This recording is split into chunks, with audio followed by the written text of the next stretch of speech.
going home can stir up several different feelings for people depending on the situation, their upbringing, and who is home at the end of the day.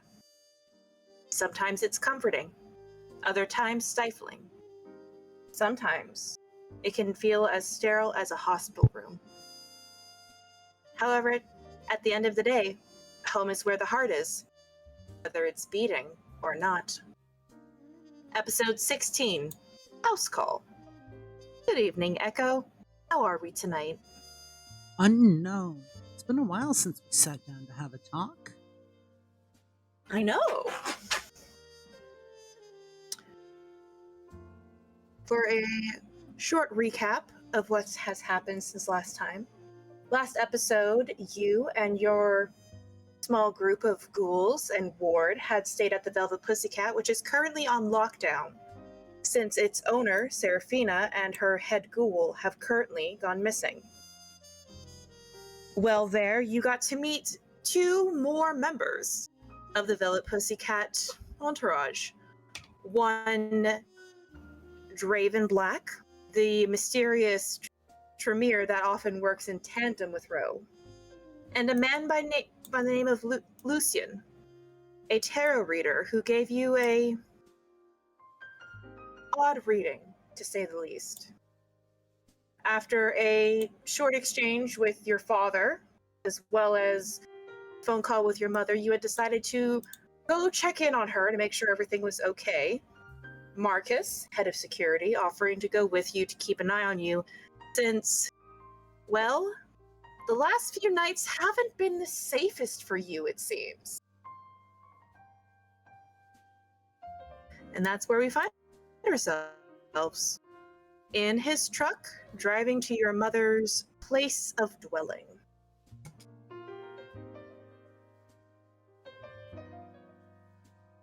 Yes, Lady Punnet is cutting in and out a little bit. It's all good. Oh. I don't know. It seems like it might be a connection issue. All right, 1 second. Let me double check my mic settings. Your microphone is picking up through your mic on the desk. We'll deal with it. Okay. All right. In the truck. Mm-hmm.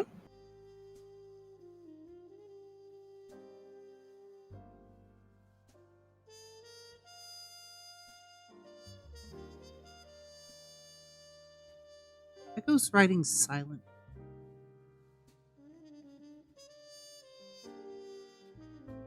Not really saying much unless needed.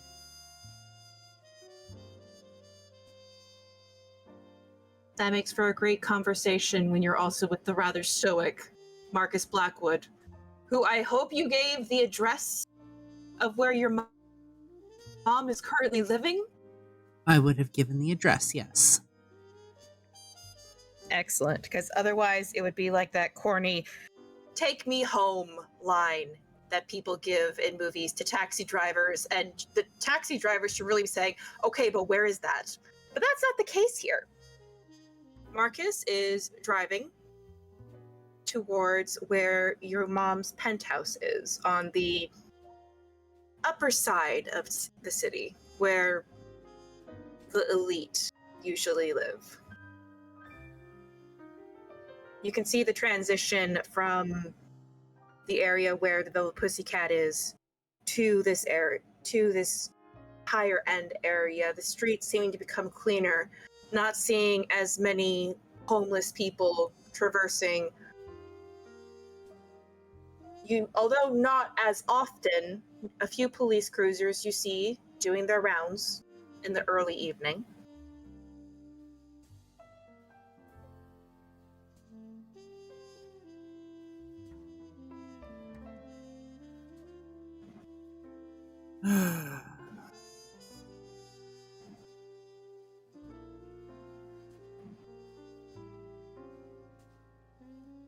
Marcus does glance at you from the corner of his eye as he continues to drive. So for my reference, does your mother know that you're on the undead side of things. I'm pretty sure she gets the hint. Mm. She's aware in passing of certain things, and I made it quite clear that I keep a rather nocturnal schedule these days. And she's not a ghoul. Not yet. I see. Make sure you remind her to keep that close to her chest then. Herein lies that, actually. Because we are going to eventually offer her a cure for the cancer running through her system. Yeah, you talked about that with me and the others. You want to possibly ask Bastion to get rid of the tumor, right?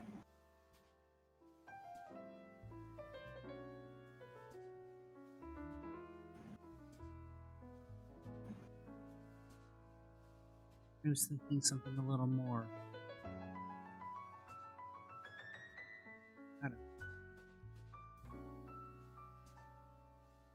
I don't know what I'm going to offer yet.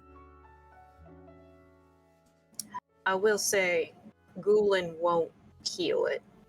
It will put a stop to the process. She won't get any worse, but she won't get any better either.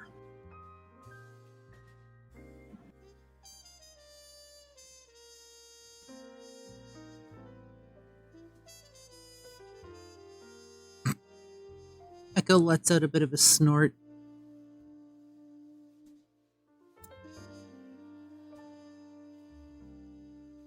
I wonder what Freud would say about that.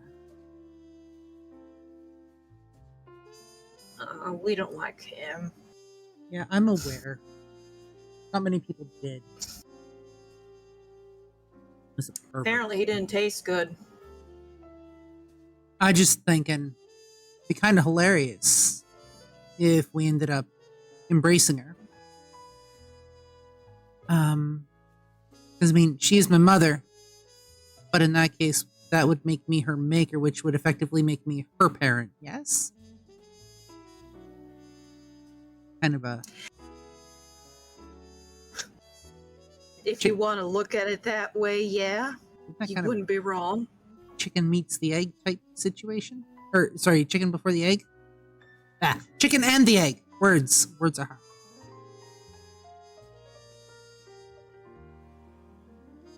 Almost did it with my paw. To quote a rather famous television show. Oh look, a lesson in not changing history from Mr. I'm my own grandpa.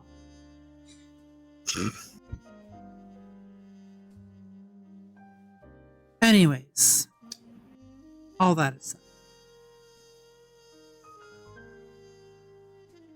I have no idea what to do. I have no idea where to go. And I have no idea who to trust.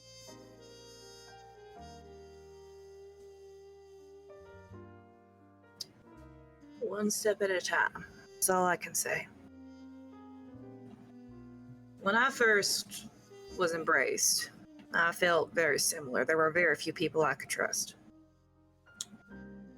Especially with being thrown into this situation. My situation wasn't exactly like yours. I didn't get a say in the matter, so to speak.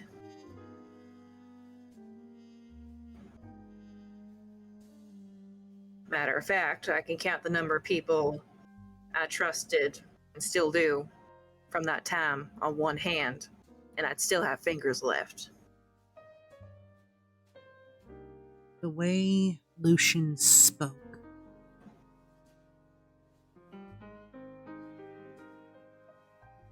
It sounded like there was somebody close to me. But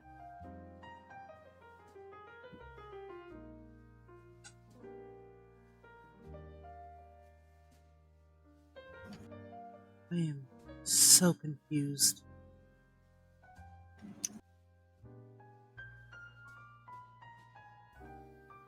Well, Lucian's readings are usually accurate. However, how to put it? I don't fully understand how he does it, but sometimes the cards don't exactly read about you, depending on the question asked. I don't know. It's weird.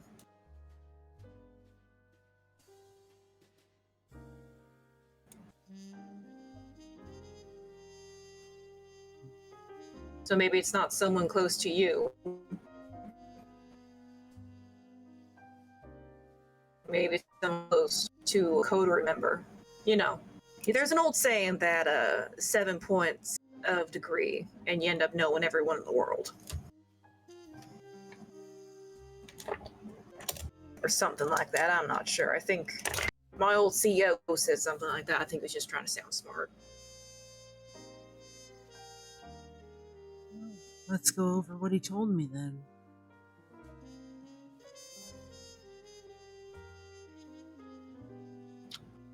Well, from what I wasn't fully paying attention, but I do recall he said it was someone in your radius or something like that. So there were 3 different topics. The first was Macy Fuller.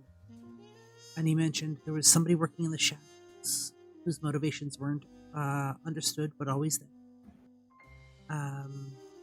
Underground suspicious dealings and possible human trafficking. Someone in power and resources has their claws into someone who has a network in kind society and doesn't see themselves as a villain. Male influence, intentions unknown. And there was something about a ghoul dropped off the car at the metal at the scrapyard. After that, there was the stalker. Hidden intentions not yet revealed. Obsession, addiction, wants something quite dearly and can't grasp it. Knowledgeable, sage-like in wisdom in what they do best, but a recluse who doesn't want to be known. And finally, my next move. Be cautious, watchful, be aware of surroundings, protect yourself from potential threats or negativity. Be wary of those in a position of authority, position of power, possibly symbolizing a paternal link. Be careful of those who manipulate or deceive you. Someone might be willing to take advantage, and a friend's actions do not align with the words, possibly acting out of self-interest or agenda. Okay, I hate to say this, but that describes most people in Kindred Society. That does not narrow it down.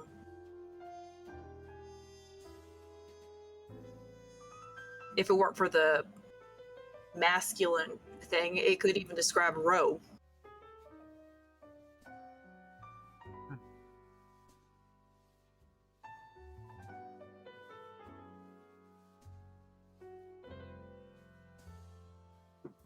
Well, for the time being, he says as he pulls into a parking spot outside of the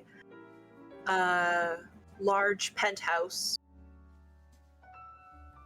where your parents live, the rather fancy, ornate building in front of you where quite a few families live in this skyscraper, their penthouse being somewhere in the middle. Let's go see your maternal figure and see how she's doing, first and foremost.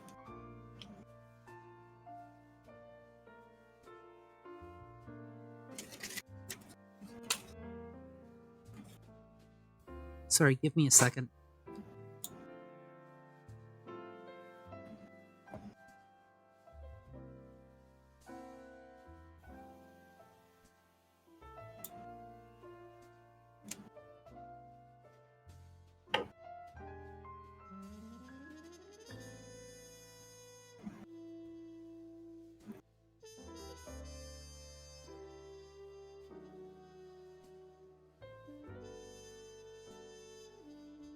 Yeah, I suppose we could.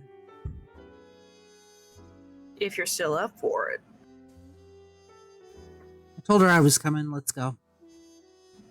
All right. Did you tell her you were bringing company, though? Not a chance. You can see on his face how this goes against all of his Southern teachings. And he just lets out a long sigh as he gets out of the car to follow you. Echo's gonna walk up to the front door and knock. Well, it's a bit more than that, because you have to enter the building and then go on the elevator to get to their floor. Okay, But you then get I'll there. go into the building, I'll enter the elevator, I'll get to the floor, and then I'll knock on the door. All right. You knock on the door. A few moments later, it's not your mom that answers the door, but a young man. He has hair nicely sleeked, appears to be in his early 20s, wearing a white collared shirt and an argyle sweater vest, glasses on his face. He sees you. You don't recognize him at first, or at all. But he sees you, seems to know who you are, then looks at Marcus. Eyes widen a moment as he just looks over his shoulder. Miss Elaine?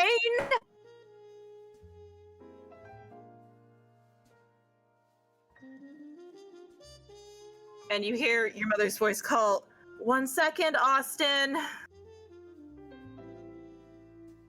As the young man, Austin, slowly looks back at the two of you. Can I help you too? Yeah. Here to see my mother. I'm hoping that's not going to be too much of a problem.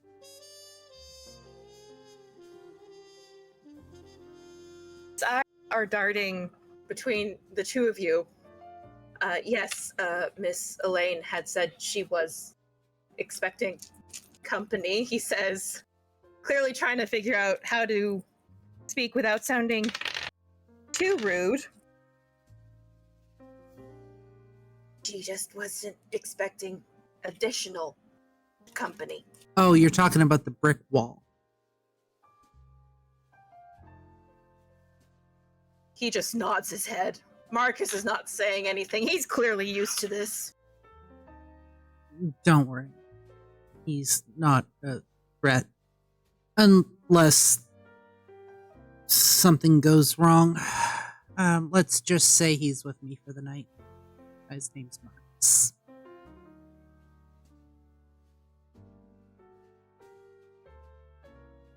Hi. Austin Crane, he says, holding out his hand. Marcus takes it, gives it a firm handshake. Pleasure to meet your acquaintance. I'll show you guys. He hesitates for a moment before saying, yeah, I'll let you guys in, I guess.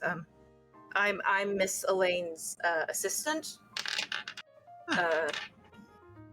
It's a pleasure to meet you, Austin. Mm-hmm.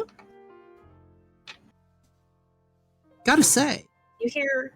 Go ahead. you're quite amusing when you're flustered. You know, yeah, your mom says the exact same thing. I see where never mind. Words are hard. Come in, please. Echo will take a step in. You haven't been in the penthouse in a number of years. What you recall from it was the curation of the furniture, the wall decorations, vases, even throw pillows were always meticulous to make it look like a photo shoot for a Martha Stewart catalog. And it always felt sterile. There was never any warmth to it. And although now you can still see those undertones of it, there is changes. Most noticeably, you do see there is a warm orange throw blanket across the cream couch, and on one of the large walls where there was one of those factory-made photos, you actually see a large hand-painted mural of sunflowers hung up.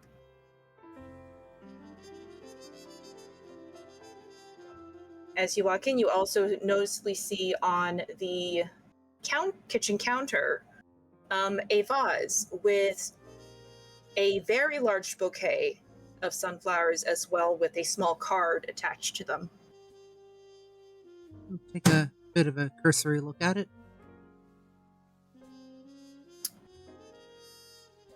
The card says, in very elegant handwriting, to help brighten your day even when it's bleak.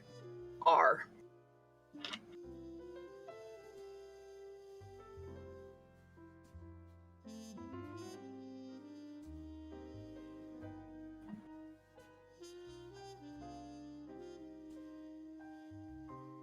You said interesting bouquet of flowers.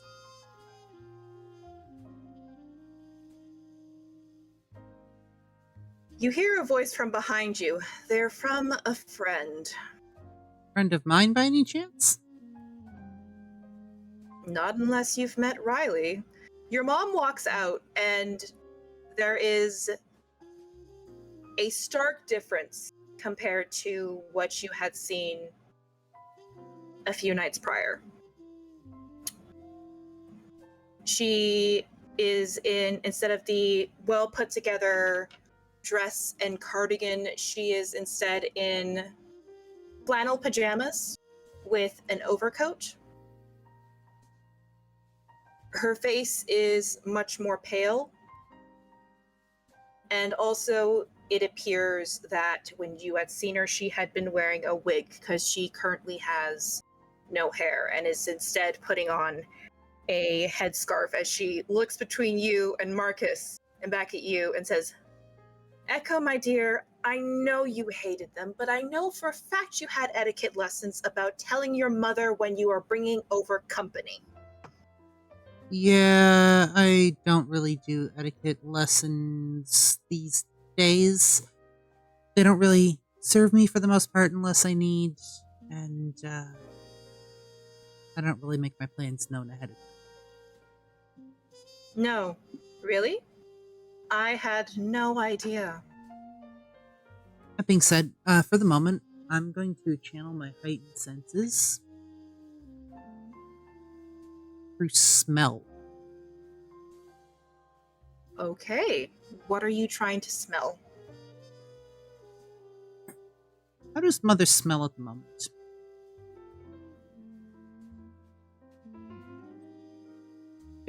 Does she smell sick? Does she smell like she's rotting?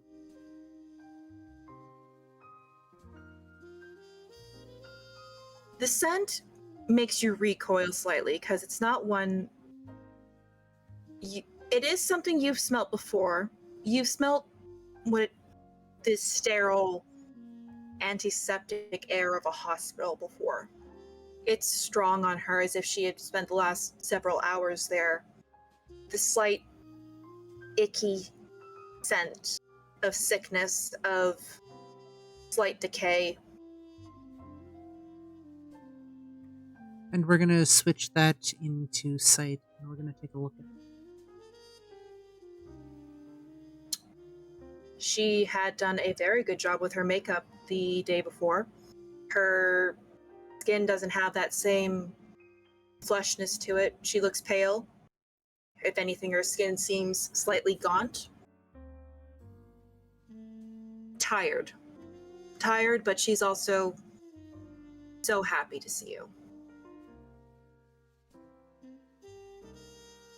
You're looking well. I'm doing my best. Please come and sit. She glances at the two of you. Can I get you or your friend anything to drink? I'm looking over at Austin for a moment, look him up and down, trying to judge him for a moment. He's currently texting on his phone.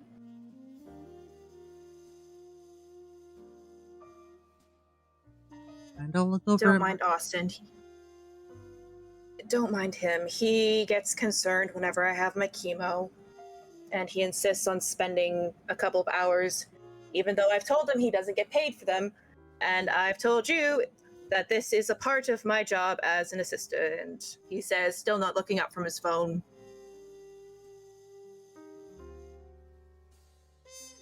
I do not believe, unfortunately, anything you have at the moment would be appetizing. Your mother looks at Marcus with a raised brow. I appreciate the offer, ma'am, but I'm good. I see. Echo, are you going to introduce us? Mom, Austin, Marcus, Austin, Mom. Very pointed. No more words than necessary. Your mother looks at you. If there wasn't company here, I'd smack you. Okay, then let's try this again, shall we? One moment. Echo will rise up off the couch as the cat apparently knocked something off my desk. 1 second. Where is... Oh, of course. Yeah, of course. We're gonna do this the hard way then. All right.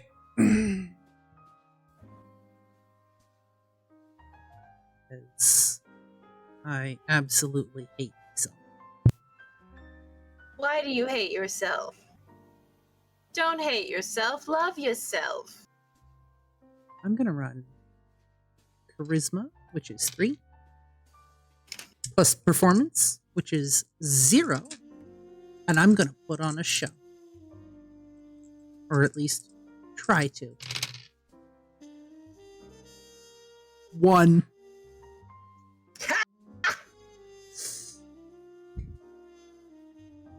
For introductions.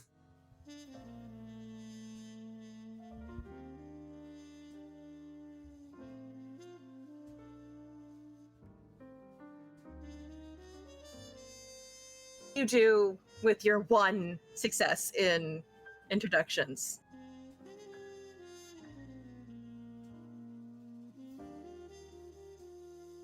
I hadn't really thought that far ahead.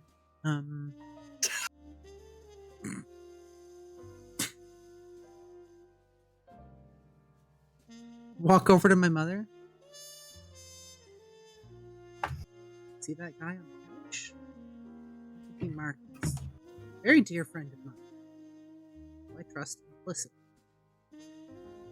There's nothing you can't talk to him about, or they can't talk to me about in front of him. And then I'll walk over to Austin. Austin, hi.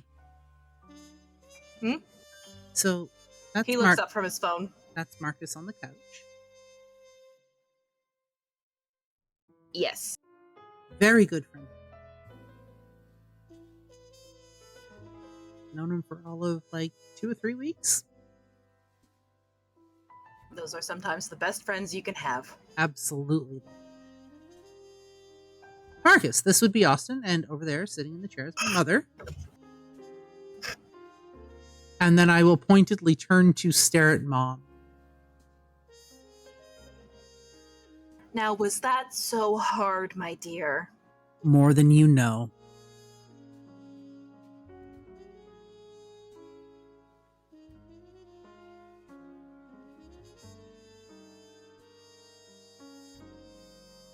I appreciate the visit, even if it is unnecessary, my dear. I told you I'm fine. You neither look nor smell it.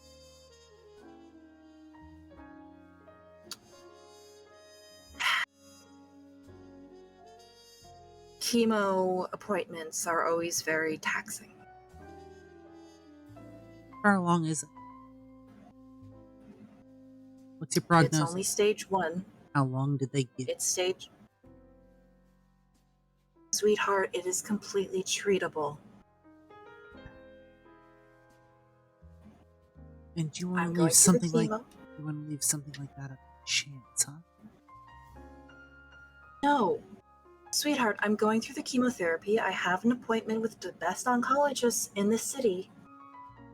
I'm not taking this up with chance. Austin, would you excuse us for a moment, please? He glances between you and your mother.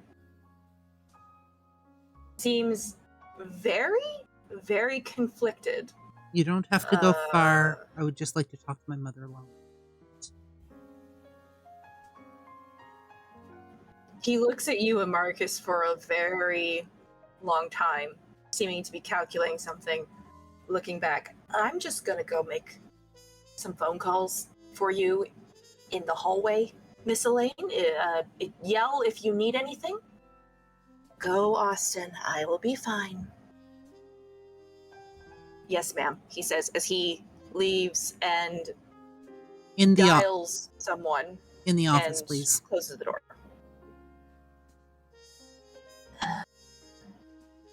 Now that the awkward individual is out of the way and I can talk openly, the chemo's gotta be key. Well, it's certainly not pleasant. But I'm in a better position than most. Hair loss, growing up, unable to walk far, tired all the time, weakened immune system. Human bodies are so frail.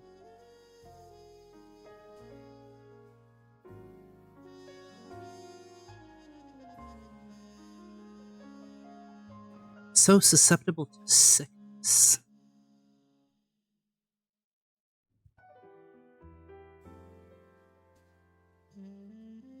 You're not wrong.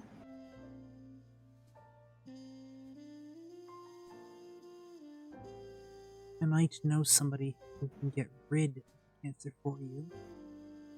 No muss, no fuss. No fuss, no muss.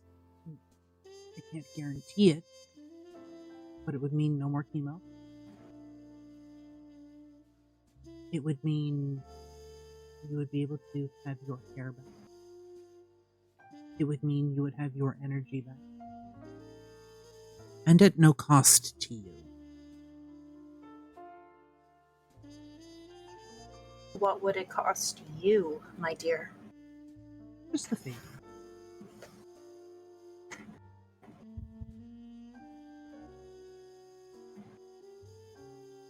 He's very good at what he does. And what does he do? Professionally? Tattoo artist.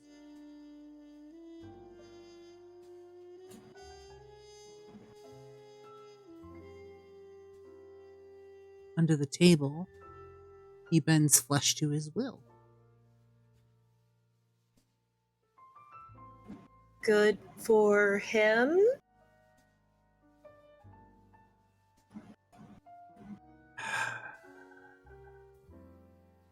Marcus, how do I explain this?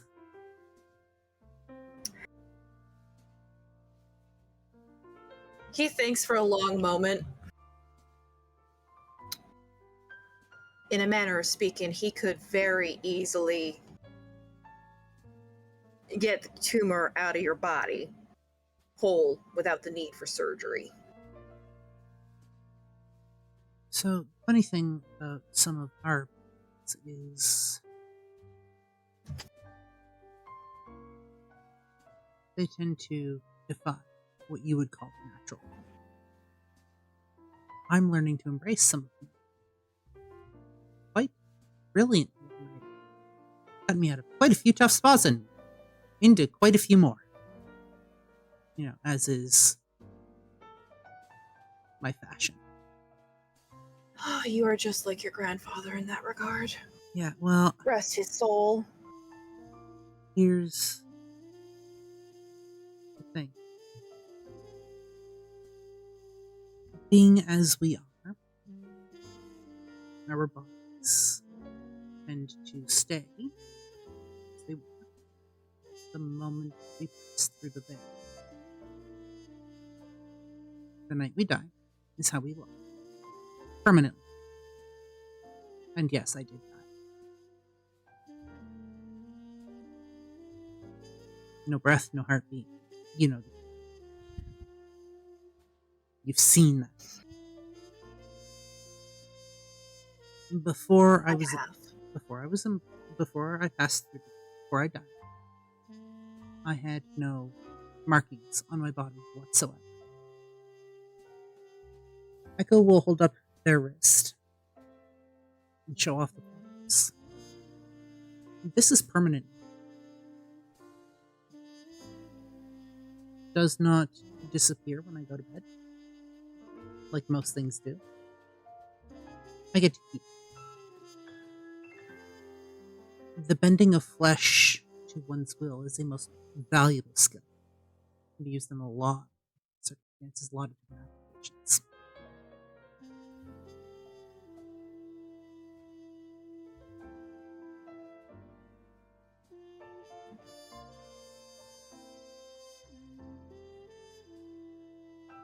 And it would only cost you a favor? Yeah. Only a favor. I see. She looks at Marcus. What is my child not telling me? Marcus is hesitant for a moment. Favors are currency in our society.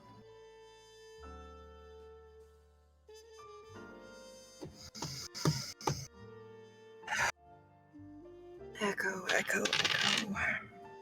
We can have it done tonight for you. Potentially. If your friend is free. Which I can check in with in a moment's notice.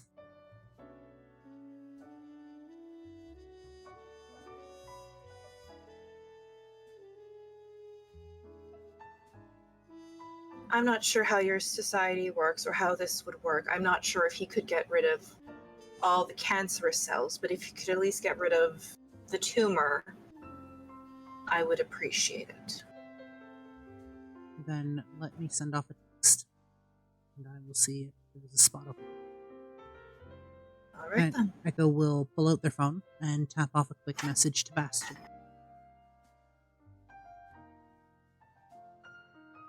You free tonight?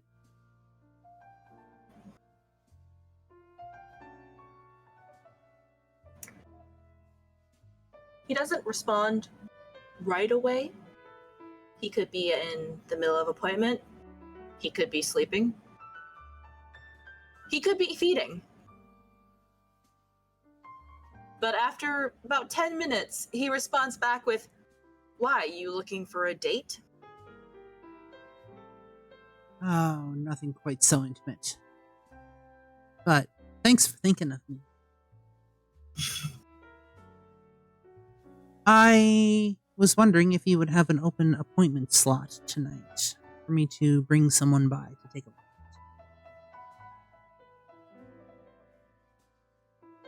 Depends what they're looking for. A bit of an odd job, actually, not your usual. Don't really want to discuss it.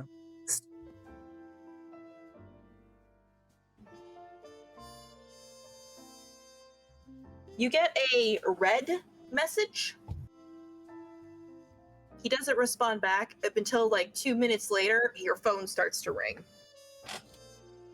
I'll look at the caller ID. Unknown caller. And I will pick it up. Hello? Moshe, what are you getting into? Can we talk freely? Trust me, my little apprentice is a man of many talents, and one of them happens to be making sure I get secure lines whenever I damn well please. Good. I would like to ask for a favor. A favor? So soon?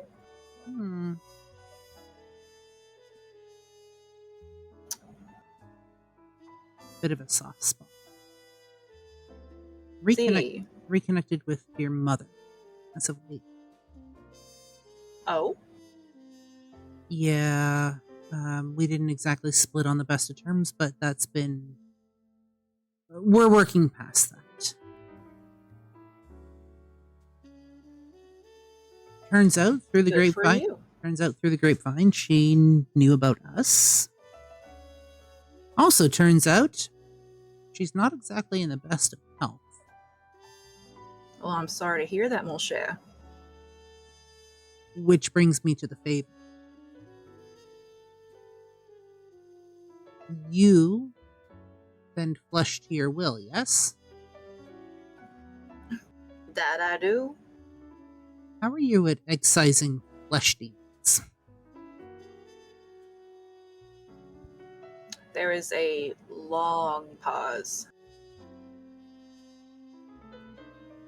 Well, as it happens, I had to exercise a flesh demon, so to say, a couple of months back with one of my client's kids. My mother has a tumor. Cancerous cells. I was wondering if you could remove it.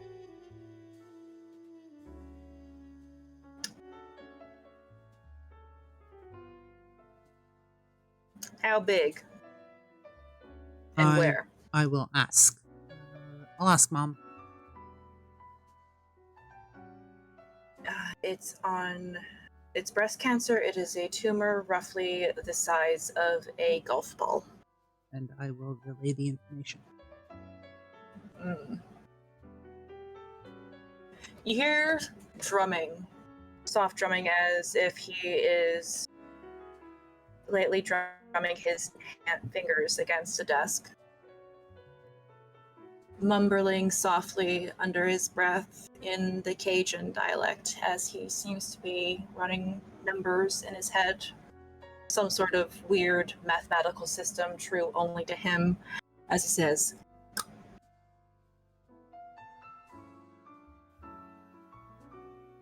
"One major favor, and I get to give you ma a tattoo."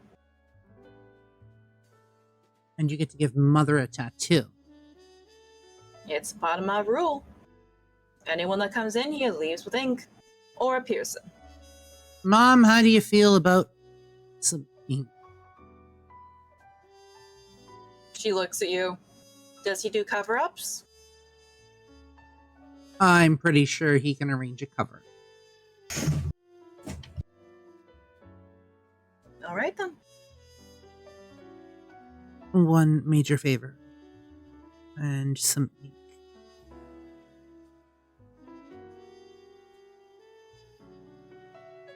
All right, then.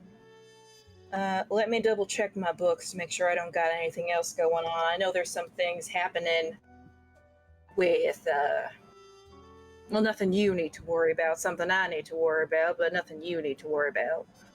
What's got you bothered? Just gotta deal with some annoying people is all. Dare I ask? Let's just say that some of my associates may or may not have done something that's not exactly welcome in kindred society, and now they are on the wrong side of the red hand. I have no idea what you just said.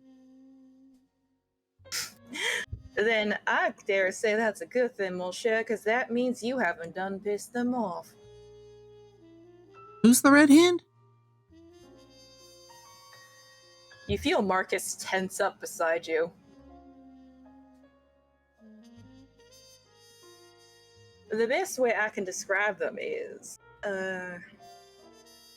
so the red hand, in very, very layman's terms, oh, what's that English word for them? The CIA of kindred society. Oh, cops with an attitude. Got it. No, not quite. They make sure that kindred don't go do something stupid, like try to break the masquerade. There are very few things all kindreds and all political societies will agree on, masquerade being one of them. There was this whole thing, supposedly, about, oh, I don't know, before my time. They had a contract called the Crimson Accord that basically had these rules. I don't know all of them, and quite frankly, we don't got time for that. But basically, the Red Hand makes sure things don't get too out of hand. so to speak. No one knows who they are. No one knows which kindreds that are in this group. And basically, they are some of the most powerful and scariest ones you can find.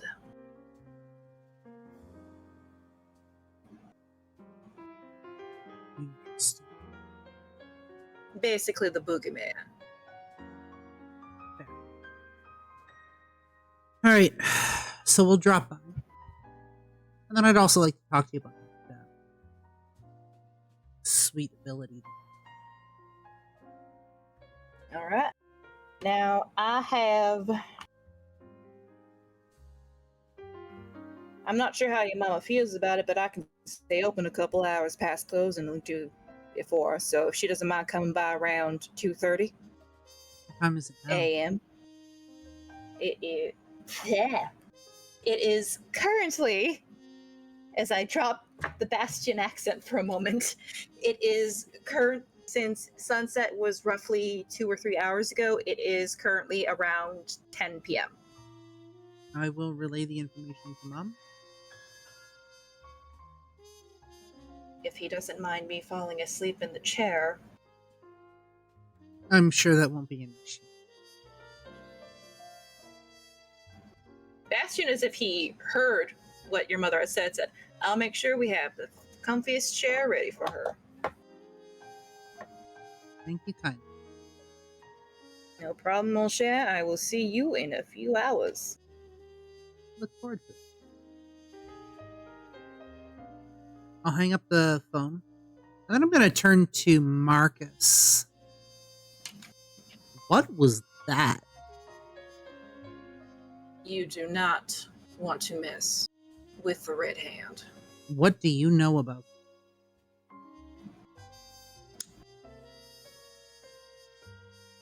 I'd say they're less CIA, more hired killers and investigators.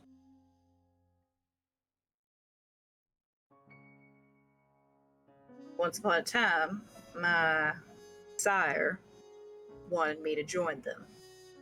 It's one of the reasons I was embraced. However, one of the rules to be a part of the Red Hand is you can't have any contact with anyone outside of them. And you cannot have any contact with mortals unless they are ghouls. And all ghouls need to be basically your slaves to ensure no emotional connection.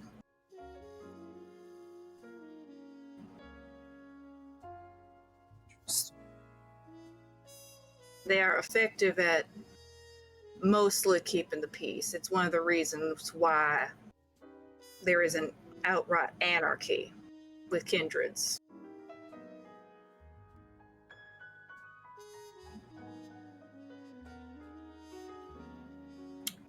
You do not want to mess with them, though. So it's slightly concerning to hear they're here in Edmonton. Meaning I'm going to have to make some phone calls. Find out why they're here. I plan to. And let me know. I will. Trust me. He pauses as he seems to hear something looking towards the door. You hear a slight commotion. Heightened senses channeled into hearing. You hear Austin speaking with someone like, no, listen, you can't, she's tired, she has guests. You hear another boisterous voice, and I said I would only be a minute. There's no reason for you to be this way, Austin. Is it coming from the door or the office? It is currently coming from the hallway outside, so basically outside the penthouse, the front door of the penthouse. Marcus, stay here for a moment. Would you be a dear? He nods his head. I'd rather have you with my mother instead. I will be. Again, he nods his head as your mother looks at you curiously. Somebody's decided to cause a commotion in the hallway. I'll be right back. I'm gonna go check in and see who's bothering Austin. And with that, I will get up and walk out to where the commotion is coming. You open the door and you see Austin. He doesn't look distressed, more slightly exasperated, as he is speaking to a gentleman. He appears to be in his early to mid 40s with long, coppery red hair that goes down to his shoulder is in soft waves. He's wearing a well-tailored three-piece suit with a nicely trimmed goatee and beard, as he is smiling quite fondly at the man. You do notice there seems to be a slight familial resemblance between the two, as this man is also holding a rather large bouquet of orange sunflowers as he's just smiling. And Austin says, again, I love you. I understand. Why? Am I not allowed to bring my good friend sunflowers after a long and grueling day in chemotherapy? And I will speak up. Depends on who this friend might be. The man looks at you, still smiling, looks you up and down. Echo. I have heard nothing but good things about you from your mother. And I've heard virtually nothing about it. But that's not a surprise, considering the fact, to my knowledge, you two haven't spoken to one another till recently. Which, can I just say, I am so glad to hear you two reconnected. I know that was weighing hard on your mother. You know, for somebody as well dressed as you are and as well groomed as you are, you're really not good at picking up on hints, are you? Excuse me for the crass language. Not at all. Excuse me for the crass language, but who the fuck are you? Yes. Terribly sorry. I just got so excited talking to my little cousin here. He holds out his hand to you. As I blank on this fucker's name. Was it Riley? Was it Riley? No, yeah, his first name's Riley, but I'm trying to remember his last name. 1 month. Riley Howard. You're the one that sent the flowers that are currently on the living room table. Tell you what. I will give you a moment. All right, give me a moment, and I will go check with my mother to see if she's up.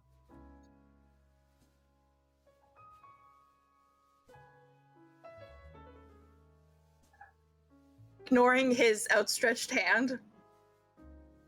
I'll take the hand and shake. He shakes your hand as well. I will be right back. Of course. I'll just continue having a discussion with my dear cousin. Do try and remember that it's late at night. I know. And with that, I will turn around and go back to the living room. You said Riley was a friend of yours, Mother? Yes, He's at the front door. let me guess. Yeah, that does not surprise me. With a bouquet of sunflowers, apparently. That doesn't surprise me either. He knows they're my favorite. How are you feeling? I am feeling fine. And yes, Riley is a friend. His family is actually, I don't know if you would remember Riley's father. So Riley's father was actually a friend of your grandfather's. He attended the funeral when your grandfather passed away. He spoke to you a bit when me and your father were having a bit of a argument, but Fascinating connection and coincidence.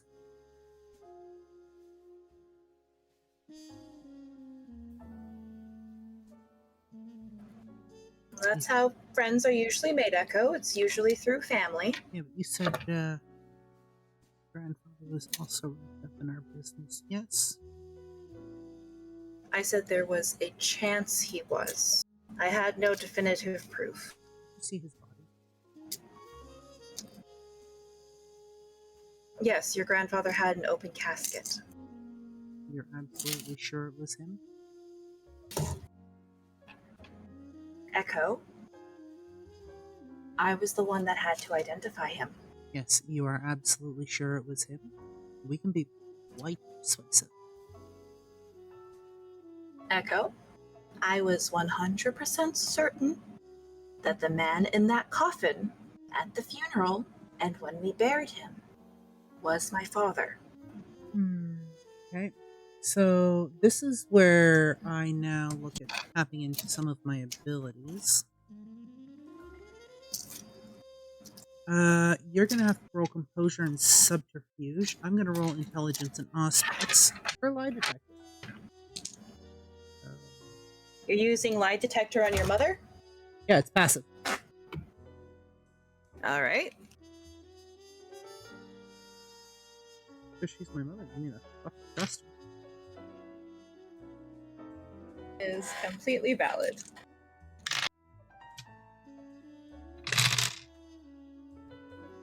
Oh shit! Is it a messy critical? So I get a 7, 2 10s, and one Mhm. of the 10s is hunger dice. So yeah, it's a messy critical. Okay.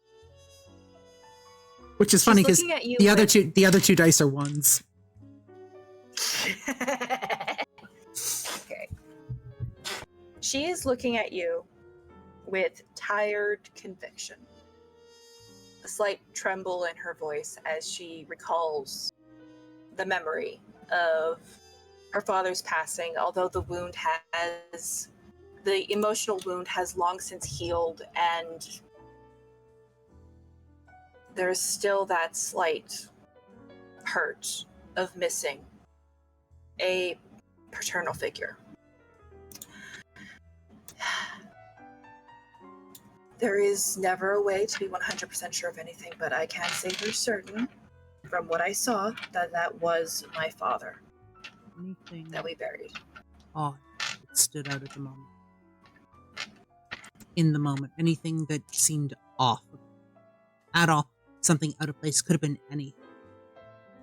Chipped tooth, maybe the nose wasn't quite right. Nothing I can recall, my dear. This was also 20 years ago. Are you okay for a visit?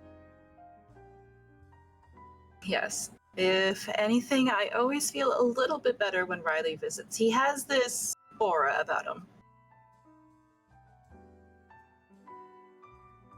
And before you ask, because your father accused me of this, I don't think you would. No, I am not having any sort of affair with Riley. He is just a friend. I never suggested such. No, but your father thinks that any man who gives a woman flowers is looking for something.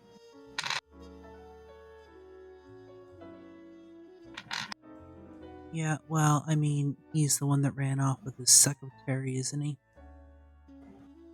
Yes, but he's also trying to fish and find ways to draw out this divorce as long as possible. Joke's on him. Riley is helping me get better with stuff, so. I'll let Riley. Thank you, my dear. And I'll head off back to the door.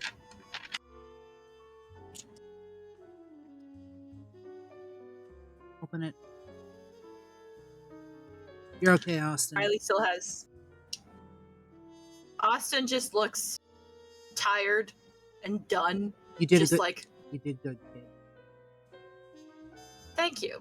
At least someone acknowledges that. He says, looking at Riley, who still has the same boisterous smile on his face, like, baby cousin, I love you, and I love to tease you, and that's how I show my love. You know this, we know this, everyone knows this. I don't know why this always shocks you. Austin looks at you. This is what happens when you're related to an extrovert. Yeah. Don't worry. I get it. 100%. There's a reason I wasn't good at social functions. Anyways, mother will see you. Excellent. Thank you so much, Echo. He says as he gives you a gentle pat on the shoulder and walks in, taking off his Italian leather shoes as he does so. His eyes momentarily land on Marcus before walking straight to Elaine, bending down at the waist to give her a hug and kissing her on both cheeks. Like, Elaine, you look as radiant as ever. I found these sunflowers at the florist while I was getting some things done for a last minute client, and I thought of you because I remember your favorite color is orange. I'm going to grab Austin and drag him into the office. And close the door. Austin just wide-eyed, like, help, help, help, help, help. Your mom's just like, you two have fun. I'll be out in a minute. Don't kill him. I just met him. Still, it's hard to find good assistants. And I'll drag him back into the office. He's still saying, help, help, help, help, help. Just, I want to talk. That's it. Okay, sure. What's up? Close the door. Do you know how he knows my mother?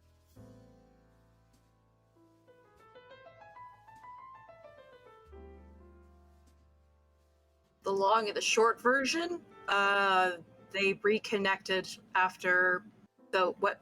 No, wait. Sorry, this is Paulina Brain. This is not Austin Brain. Austin Brain better than Paulina Brain. So Riley took over for our grandfather when Gramps retired. Mm-hmm. Reconnected with Miss Elaine like 10-ish years ago, apparently. And they've been friends ever since.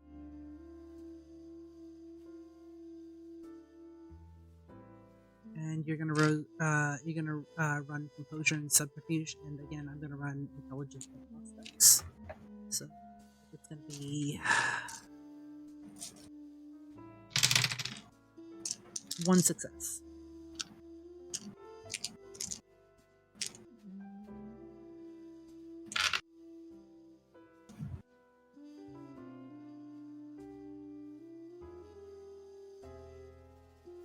He seems to be telling the truth, but at the same time, there's just that slightly something off. And we're gonna kick in with both of these are level 1.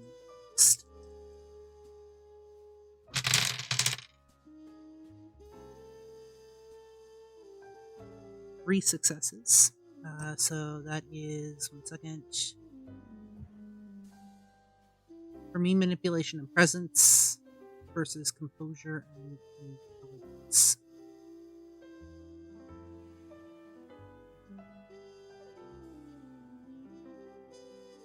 Nope, I got the rolls wrong for that. For manipulation, 1 second. Manipulation.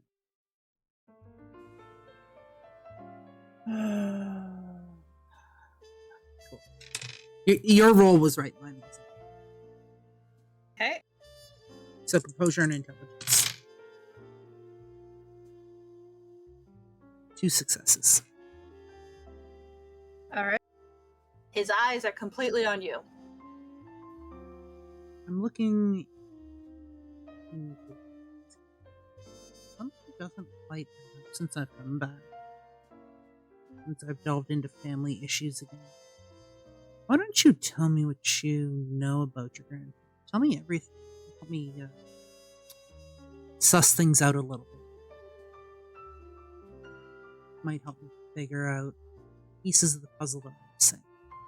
I don't mean you any harm. I'm just trying to look out for your old mother. Because she's had a rough day. We can both appreciate that. He retired to Italy when I was like 10. Before that. And I What have you heard? He's a good man who tries his best. Did you ever get wrapped up in anything odd? Anything anybody couldn't quite explain? No? Nothing that no one could explain? You ever get wrapped up in anything odd that people could explain? Oddly?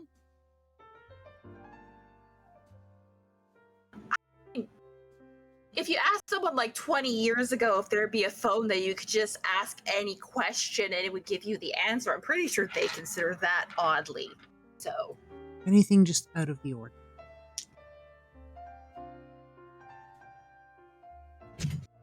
what's ordinary? What's not ordinary?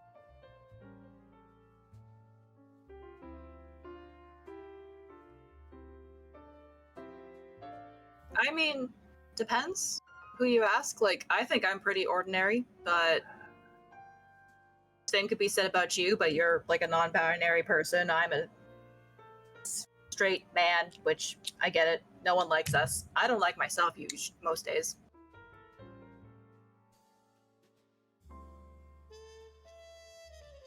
Why are you dodging the question? Why are you asking questions that need to be dodged? Because something was going on with my grandfather I want to know about. Well, I wasn't around when your grandfather was. No.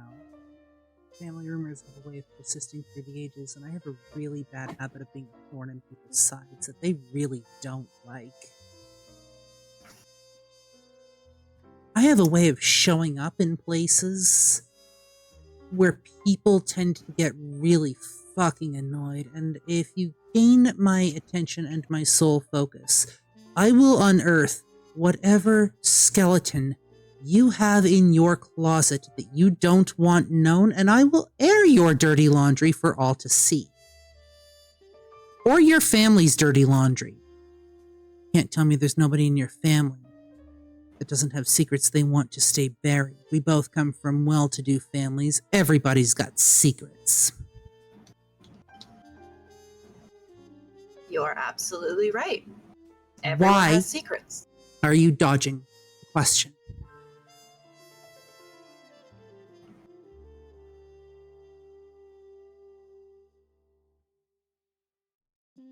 Make a... let's see, what kind of roll do I want you to make for this?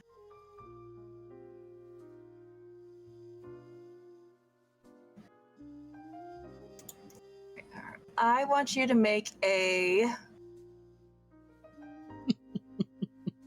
wits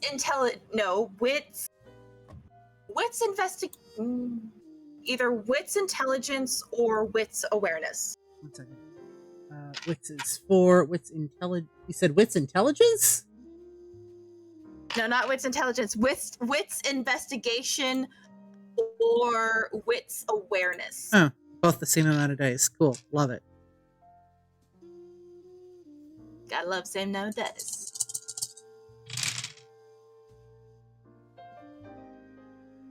That is not a D10. That was a fucking percentile dice, so we're gonna... There we go. 1 second. That's gonna be 4.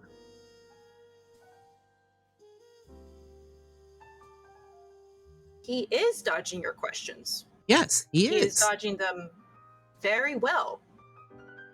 As if he's been trained to dodge these very certain questions. And you actually notice that his eyes, which should be trained only on you, seem to flicker away from you just for a millisecond before looking back at you, as if you don't actually have him in awe.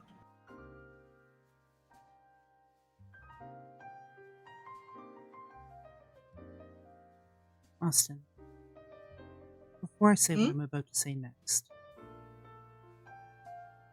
I want you to understand one thing.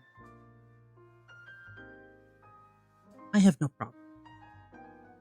You and I, as far as I'm concerned, we're on good terms. Okay? I have no problem with you either. Good. Then perhaps we won't have a problem. I'm here for a civil discussion. If you make this hard for me,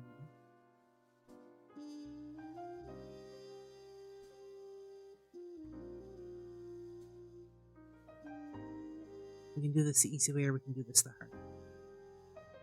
If you make this hard for me, then we are going to have a problem.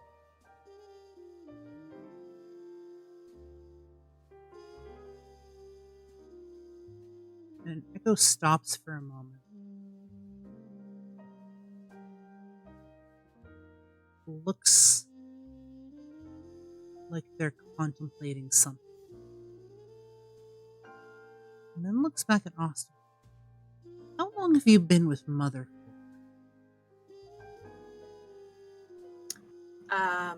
I have been her assistant for 5 years now. 5 years. And I'm gonna study. Just watch.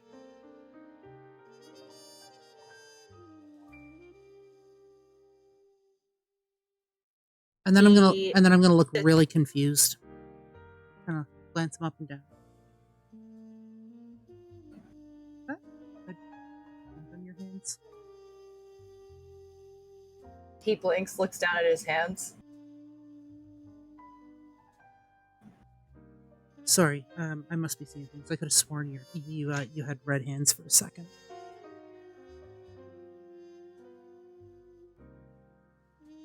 No, I don't paint. Hmm.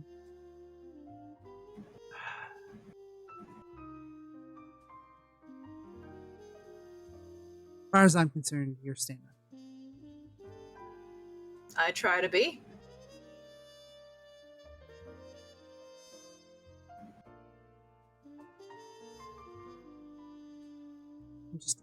I'm gonna ask once more, nicely.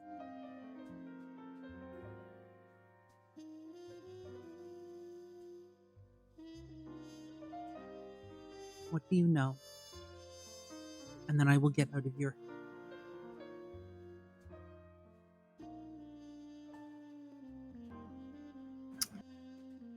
Can you be a bit more specific? I'm looking for information on your grandfather and mine. We're friends. Shady dealings. Business they might have gotten into. Again, something odd, unsuspecting, just out of the ordinary. Somebody at some point has told you not to say something, and has either drilled it into your head not to say something, or has trained you very well. But I see through it.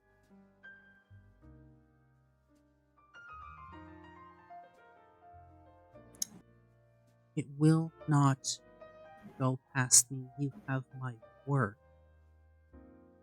But it will help me piece things together on mine. With all due respect, it's not you I'm worried about. Then who is it? Nothing you need to worry about. Who is it?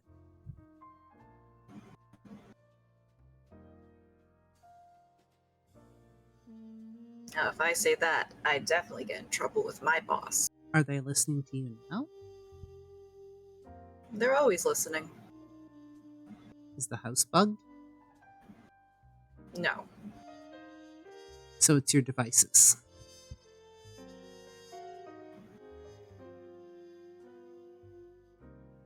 Or is it you? Manner of speaking.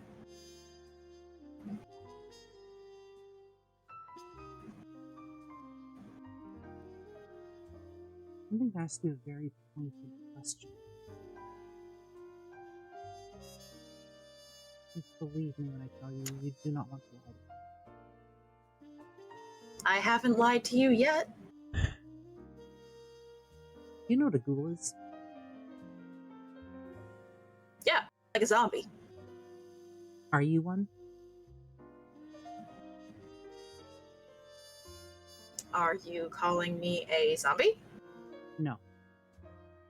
I'm not talking folklore.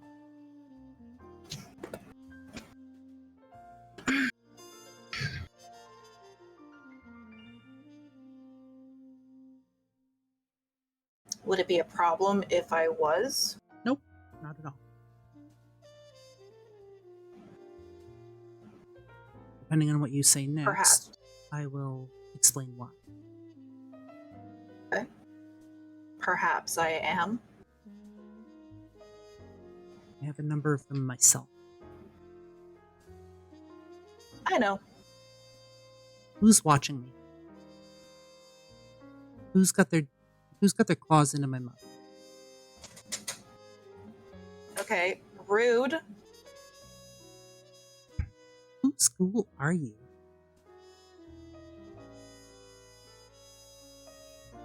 I don't think I can tell you that, in all honesty. My job is to look after Miss Elaine, act as her assistant and bodyguard, make sure nothing happens to her during the day, and make sure she gets to and from her chemo appointments with little to no issue. Under whose authority? Who told you to do that? My domitor. I get that. Who is trying to give the appearance they're looking out for my mother?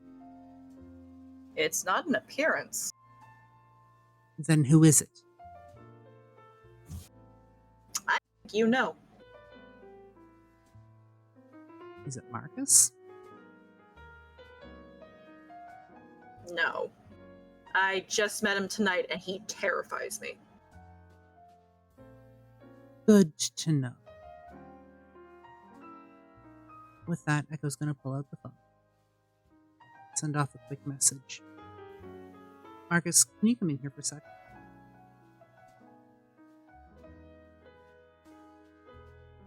You hear a slight shuffling,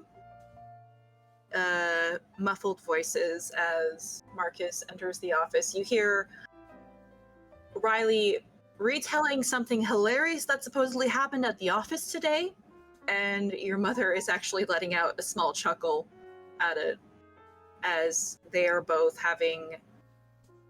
Well, your mom is having water as he seems to have helped himself to a glass of orange juice as Marcus closes the door behind him. Everything all right? No. I've tried to ferret information, but I'm at a loss, so it's helping you. Turns out Austin here's a ghoul, but won't tell me who's ghoul. Marcus looks at him. Can you tell us whose ghoul you are? Nope. Can we fix that? Depends on what kindred type it is. There are some kindred who are actually able to make it so they cannot tell, even on death. It started with me looking for information on Austin's grandfather. Connections with my grandfather that were happening. Anything that might seem out of the ordinary led to this whole discussion. I was wondering if you could work some of your magic.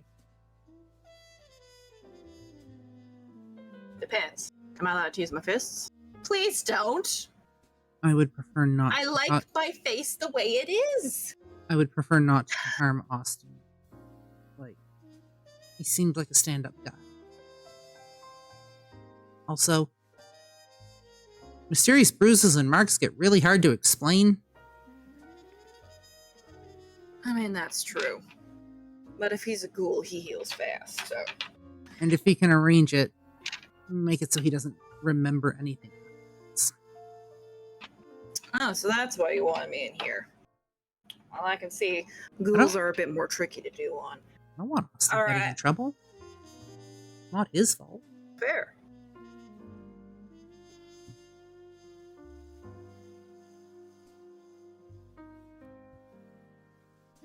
And you're sure Austin has something to do with your grandfather, apparently? Austin's grandfather is friends with my grandfather. come to find out, my grandfather may have been involved somewhat in our business, like I said. That's how Mum knows about us. And I want to know what happened to dear old grandfather.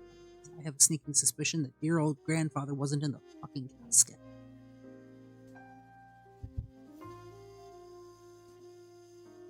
Way to ask. Marcus looks at Austin. You know a lot? I'd like to think I do. Marcus looks back at you. Has it been like this ever since you got in here? Yeah. Just dodging? Yeah. You've been trained well then. Yeah, like I also want to know by who. Because I want to know who's got their eyes on my mother.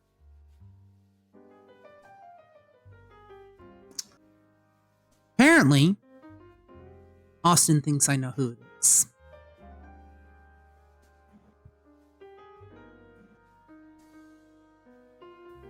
Yeah.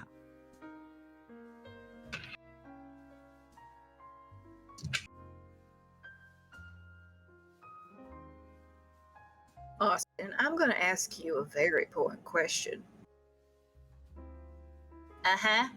You can ask. I have been giving answers. It just seems like you guys don't like some. He just puts up his hand, giving him a stern look. Marcus does to Austin.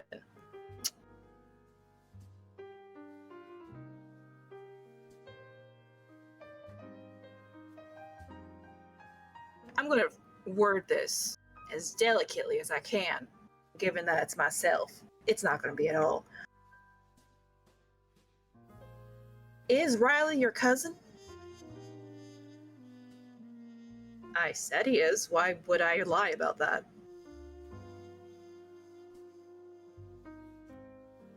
You see Echo's body tense for a moment. And they open the door and make their way back out into the living room. Both your mother and Riley are sitting on the couch or on either end, chatting. A new vase with the sunflowers that Riley had given her already on the counter as they're just chatting and seeming to have a good time. Your mother, although still seems tired, seems to be in a bit more of a jovial mood as she looks over. Echo, I hope my assistant is still in one piece. I don't have a problem with Austin.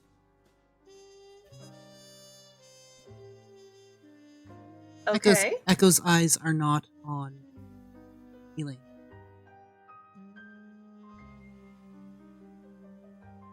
They're on Riley.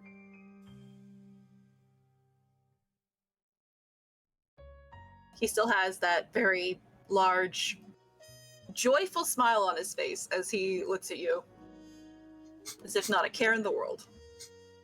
Sniff the air for a moment. Channel through heightened senses. What is he smelling? He is wearing a very nice cologne. Smells vaguely of sandalwood with a hint of sea salt. Underneath it, though, you do smell the ever subtle scent of decay. Can I hear a heartbeat if I switch to hearing? You do. However, since you have been around the block a bit more, it sounds eerily similar to a heartbeat that Bastion had when you first met him. The steady beat seeming slightly uncanny, as if more copying than actually beating on its own.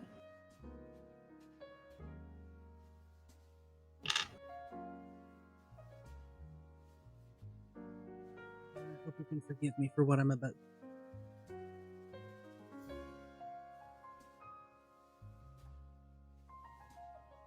What do you want with my mother?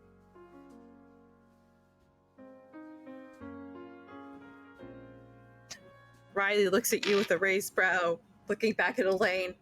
I thought you explained to them that we are strictly platonic. Cut the crap.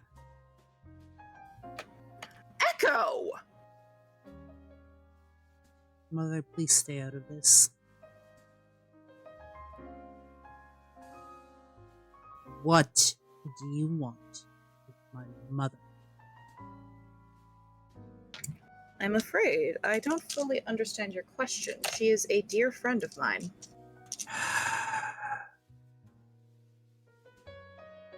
My bite is much worse than my crap. And I can guarantee my bite is far worse. I don't give two shits. What do you want with my mother? And I've said she is a dear friend who I am looking out for. Cool. Your ghoul is impressively trained. I should hope so.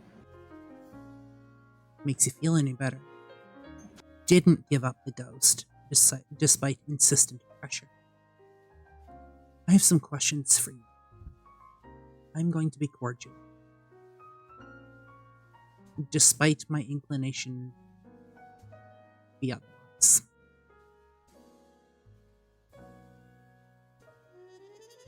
Because that will serve neither of us well. And then my mother will have to clean up blood out of the carpet, and I don't fancy that. Ah, clean. No, that's fine. That's what we have cleaners for. So, with that, Your mother, meanwhile, is looking between the two of you. you gonna with tell? dawning realization. Are you gonna tell her, or am I?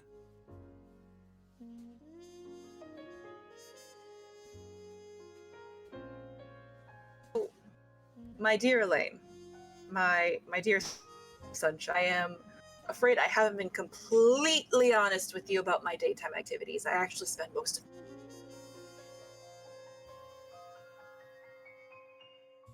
Did you come searching for my mother? Is that how you two reconnected? Pardon? Sorry, I did. You cut out. No. So it was just happenstance. No, I didn't come searching for your mother. She came searching for you? No. I've always been watching over her.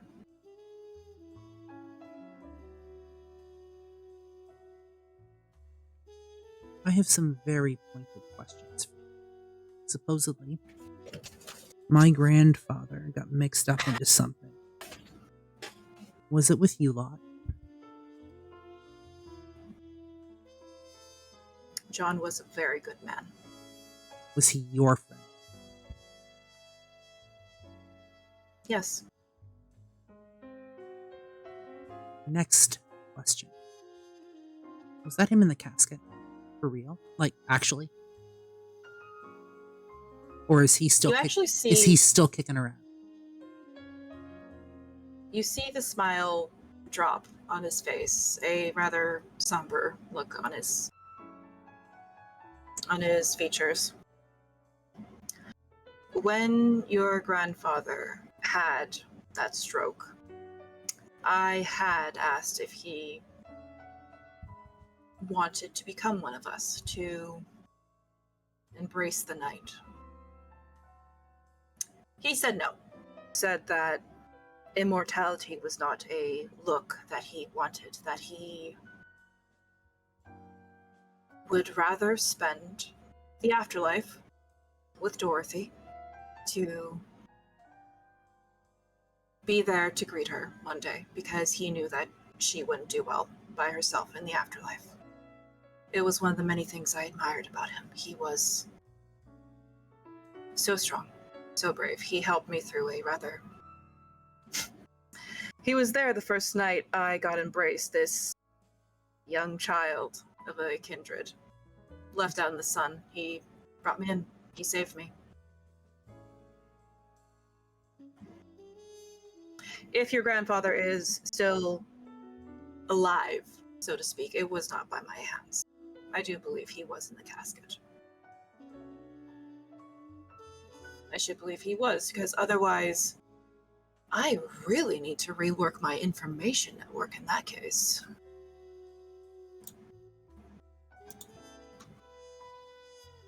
What are your intentions with your mother? I believe I have stated this. She is my friend. I look after her. If anything were to happen to her, I dare say I'd lose a piece of myself. Oh, she's a tether for you. Oh, so that's what they're calling it. In a manner of speaking. I think there's another name. Tether seems to be quite fitting. Another term is touchstone. Your grandfather had been one for me as well. Kill my grandfather? No. Your grandfather was a touchstone for me. I don't ghoul many people. Turns out the family secret wasn't so secret because Mother knew when I came to her and explained about me. That I am not surprised. Your grandfather had many good qualities. Keeping secrets was not one of them.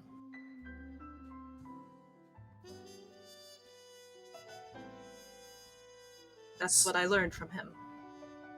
Tell the truth no matter what.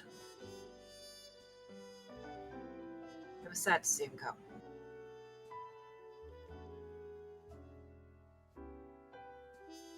He had asked me, though, on his deathbed, to look after his family, make sure they were all okay.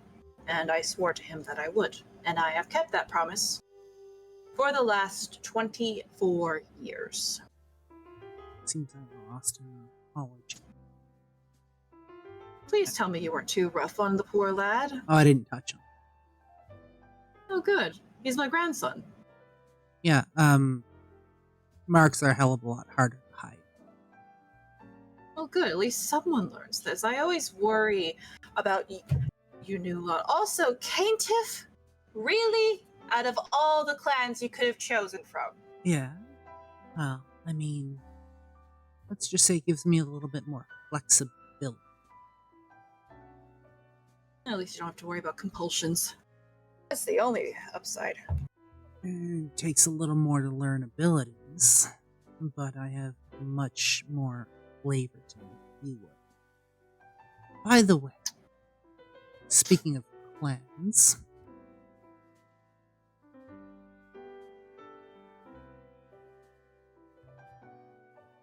He's still looking at you with that rather boisterous smile on his face. you are? Yes. Well, you and your mother have known me as Riley for the last 10 years or so. My name is Azriel, although I have a feeling that's not what you meant. Your clan. You know mine, I still don't know yours. I know yours because I have an excellent information network. Are you the one that was taking photos of me? He pauses as that, slowly looking at you. I'm sorry. Someone's been taking photos of you. Somebody's been stalking me and a rather good friend of mine. Elaine finally speaks up. You've been stalked? Not now, Mother. I'm much more equipped to deal with it than you. Riley, Azriel, raises a hand. Elaine, just let me handle this for a few moments, please.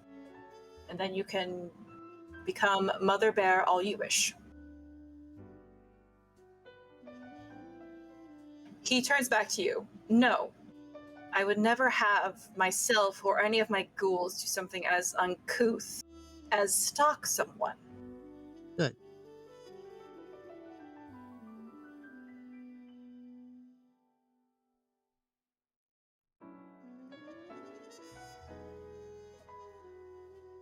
Although Search. the fact that you are being stalked is rather concerning.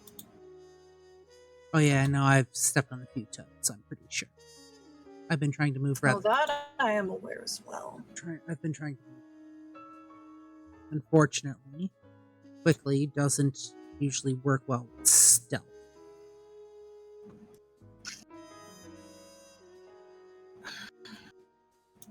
Well, I suppose since you gave me a bit of information that I wasn't aware of, I will give you some that you might not be of.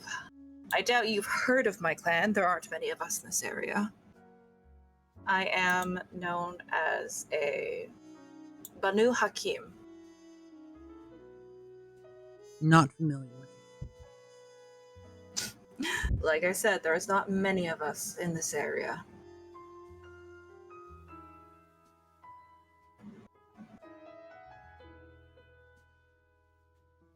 Echo visibly relaxes for a moment.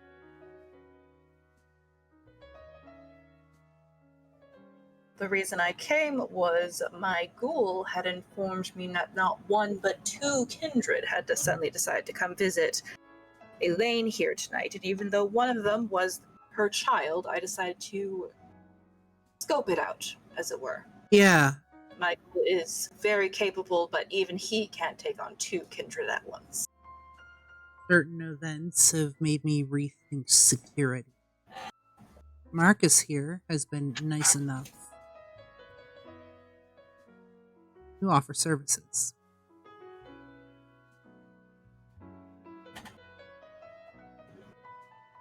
I don't suppose he's looking for another job. I think he's quite tied up with his current. Too bad. Too bad. Marcus, you can come on out. Bring Austin with you.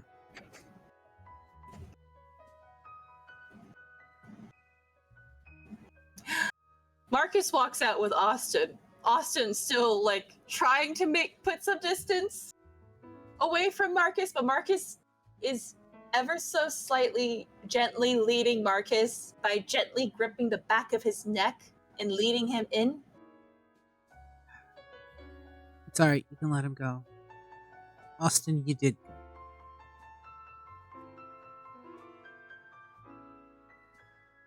Marcus lets go as Austin looks at Azriel.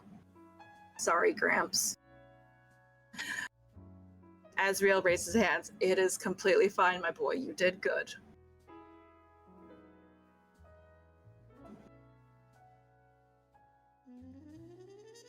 I'm going to be attempting to fix my problem.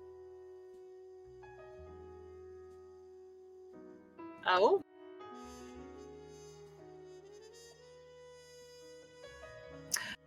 He looks to Elaine. So I offer to get your husband killed, and you say no. But they offer, and you say yes. That's you not offered the problem they're referring to? No, you didn't know. The cat? Wait, we're not talking about the husband? No, although my father's a whole different story, and I personally couldn't give two shits about him. Dude's a fucking Two dick. people who don't give. Exactly. You just let me No, because now I realize you weren't kidding, Riley. Mother, it would take so much off your plate. Would be the first to be blamed. Me. We have ways of covering things up. Let the judicial system do its work. Please and thank you. No, Riley, they're referring to the tumor. No, I've been trying to figure out a way to get that out of her without her noticing. That has been a tricky situation. Yeah, it's much easier if you ask if she'd like some help. Well, yes, but but if I ask, hey, do you want one of my people to get a tumor out of you? Then they start asking questions. Really? She didn't ask many for me. Well, yes, but that's different. You're their child. Also, she knows what you are. She didn't know what I was until a few moments ago. Well.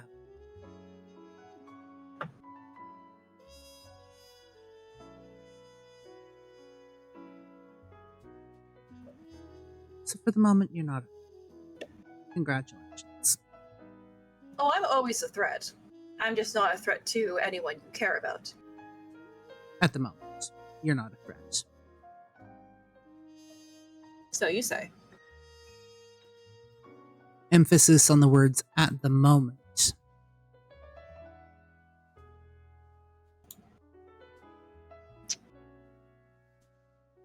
Urban Information Network. I need access to I do. information.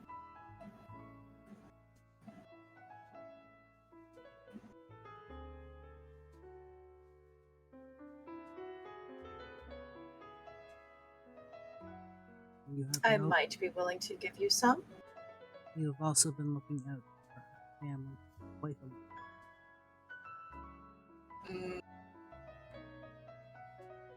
At the behest of my grandfather.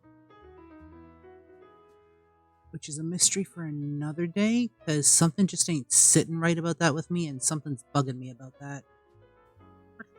My dear. Grave exercise. I can't. No. I can't. Not right now.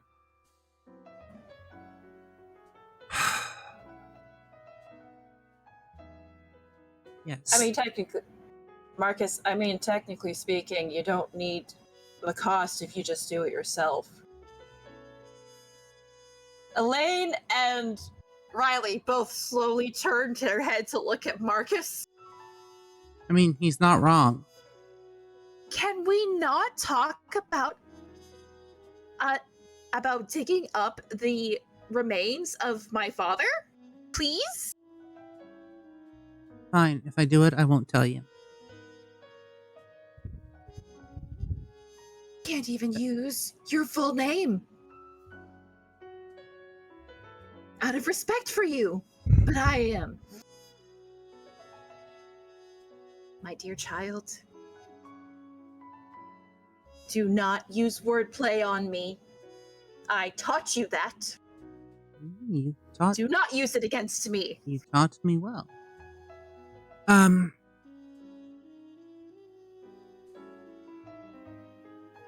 Marcus, what are your thoughts on... you spent some time. What are your thoughts on your Riley? Marcus looks him up and down. Kind of reminds me of a certain sorceress of mine with putting up a front. Indeed. Seems trustworthy. I'm not putting up a front. I don't know what they're talking about, honestly. This is how I always am. Marcus looks at you. If Elaine is, in fact, a touchstone, though, he will move hell and high water to make sure nothing happens to her. Good. At least I know she is well.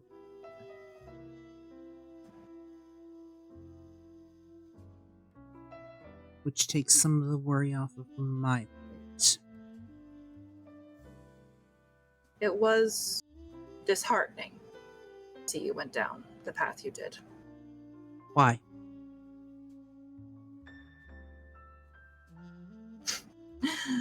Why? A somber smile comes across his face. I asked for this. You don't know what it's like to have a touchstone ripped from you.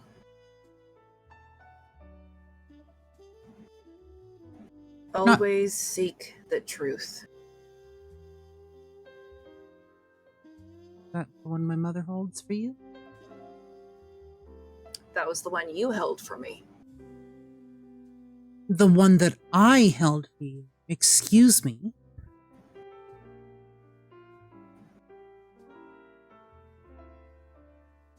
I have been watching you for a very long time. I was the one that spoke to you at your grandfather's funeral while your parents were having an argument to make sure that you weren't hearing that. And you couldn't I step in. I was at rock bottom. I had nowhere left to go. It wasn't my place. It was And in either fairness, it was you lost. In fairness, you shook the tail I had on you. Unknowingly though it might be. which tale was that? One of my ghouls that sadly has now passed away. Who? A young man by the name of Jeffrey Mitchelson.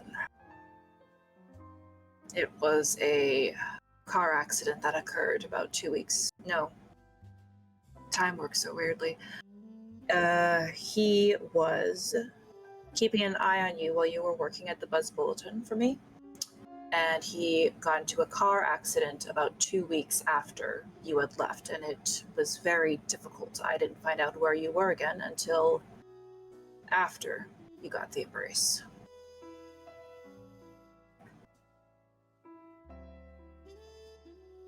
It was either that or I wasn't going to be. I know. That's why I don't completely fault you, but still. There is no pain like having a tether suddenly cut from your being. Then it seems like I already owe you. No, my dear, you don't owe me anything. You followed true to your beliefs, and I cannot fault you for that. And here I sit trying to figure out how to protect mine.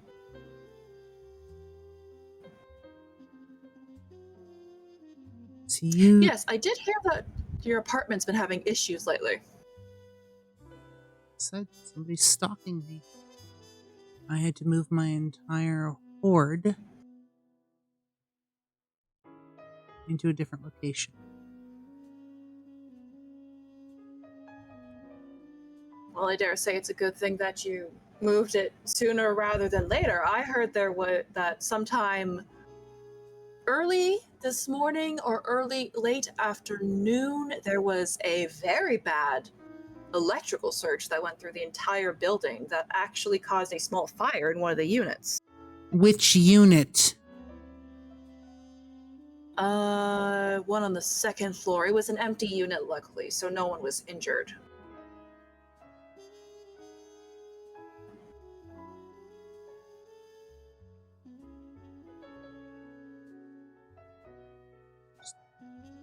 See Echo's eyes flash for me.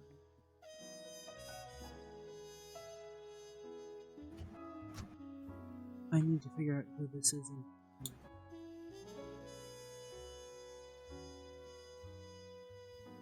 Marcus blinks. Isn't there a small ghost child that you're dealing with that deals with electricity? Flickering lights never really caused issues. However, there is something in the basement that is much more sinister and malevolent, and I don't know is about that. most likely responsible for a number of deaths spanning back several years, decades. I'm pretty sure it was the kid that caused the power outage when I brought the dog.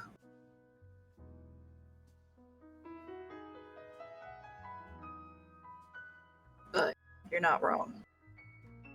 One thing at a time. There was, let me see.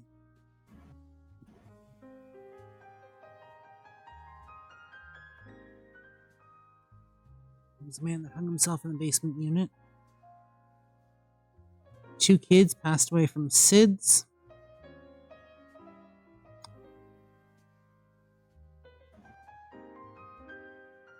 Current landlord's wife is there as well. And then there's Nick.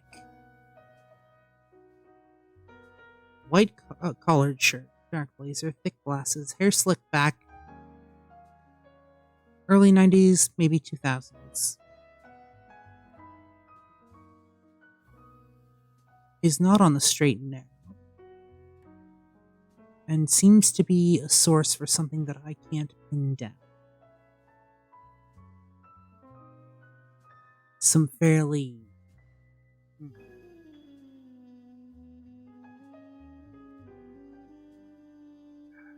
I want to say malevolent people.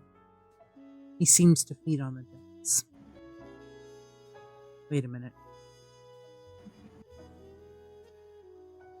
Beans only flickers the electricity when he's agitated or he wants to prank.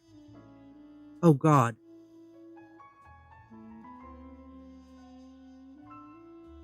What? Do I have a phone number for Frank? You do. I'm going to pull out the cell phone. I'm going to call Frank.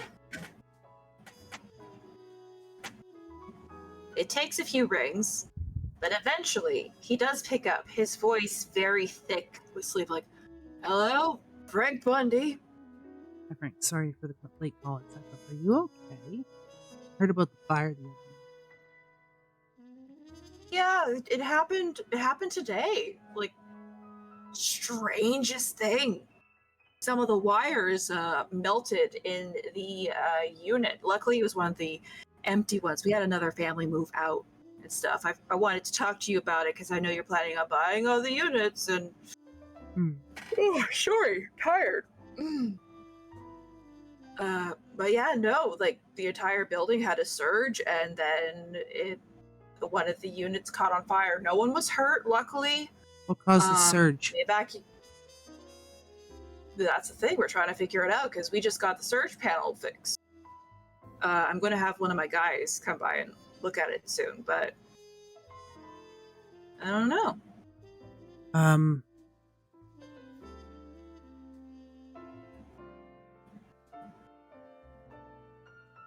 on assignment for a couple of days. I'm going to be back your way either sometime later tonight or tomorrow evening. Okay. Is Ronnie with you, by the way? Yes. Because she hasn't been picking... She didn't answer any of my phone calls earlier. You know how our job is. You tend to put your foot into certain things. People tend to get the wrong idea. And then they tend to target people that are close to you. I figured it was best if we move her to a safer location. You hear the sound of a soft click as if he's, like, turning on a light. She is fine. She's safe. You sure? You have my word. Okay. What about that kid of yours? Corey. They have all been... Alright. I will be by. I'm going to come check things out. Alright, your unit's fine. It doesn't look like the fire spread to your unit, luckily. While I've got you on the phone, rough estimate, what would it take to buy the entire building? Well, there's a slight issue with that because one of the tenants, like, does not want to move. Okay. I get that. Not worried about that right now. Ballpark figure. Are you trying to buy my building? I'm just talking theoreticals.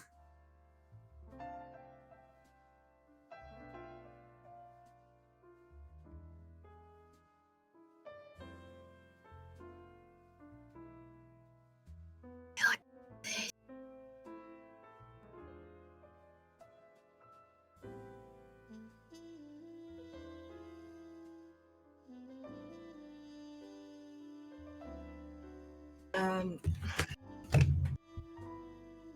300? 300K? Yeah. Thanks for the number. I'll see you shortly, okay? Okay, I'll get a pot of coffee on. Go back to sleep. I'll knock on the door when I get there. Or I'll give you a call or something Okay. when I'm getting close. Just go get all the sleep you can. I'll be by shortly. Okay. All right. Can you tell Ronnie to give me a call? Just to make so I trust you, Echo. I really do. But I'd rather hear my granddaughter's voice just to make sure she's okay. Understood. Thank you. All right. I'll see you in a bit. See you in a bit. I'll hang up the phone and then I'm going to call Rhonda. It takes a few rings, but slowly you hear a very tired Rhonda pick up the phone like, hello? You haven't been calling your grandfather. He called? Apparently he called multiple times. Might want to check your call history. What's going on with you? Just really tired. Really tired. Since when? I don't know. Up and down. For For a minute I'm fine, and For how long? I don't know, since last night. I think I crashed out or something. I'm fine. You don't feed me that. Tell me what's going on.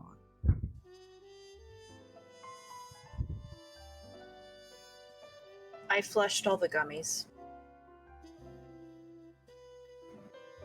Good. First step, so you're in withdrawal. Yeah. Okay.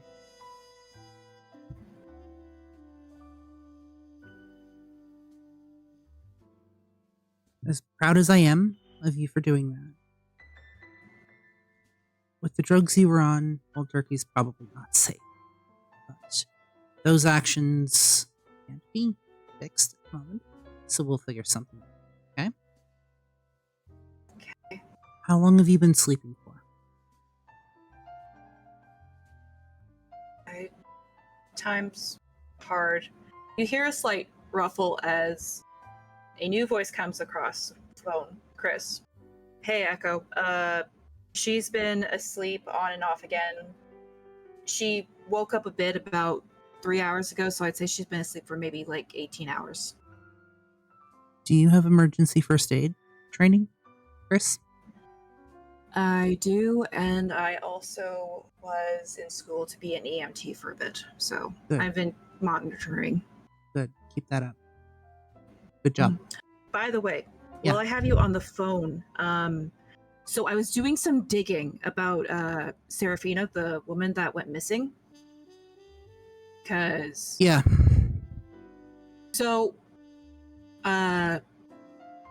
Corey mentioned about getting an Uber to possibly go get some things from the apartment. I said it wasn't a good idea, but it made me wonder if, hey, what if Serafina had gotten an Uber to wherever the fuck she was going?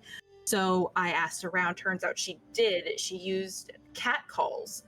And when I said, okay, sweet, do you know where she went? The driver can't remember. That's not alarming at all. No. And get this, apparently one of Cat Call's drivers is also missing.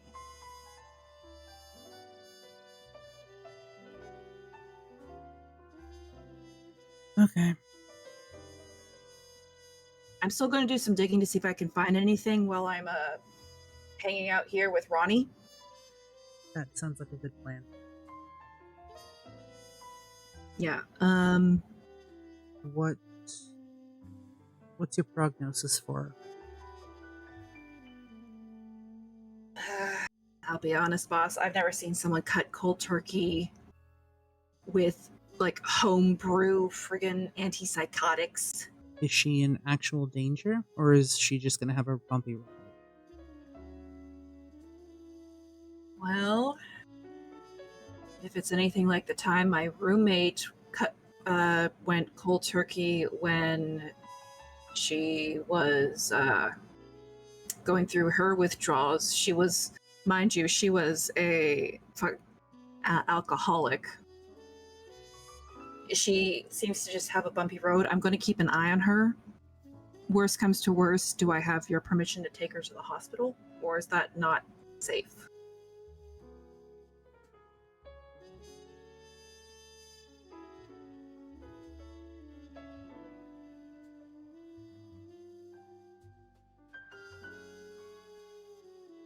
You have my permission. Okay. I don't think it will come to that. I think she's just going through one of the downs. Lethargy, nausea, which, by the way, if you have a chance, since you're out, can you pick up some, like, anti-nausea medication for her? I'll add it to the list. Okay. Get a list of what Corey wants from the apartment. I'll be heading back there probably before night's out. Okay.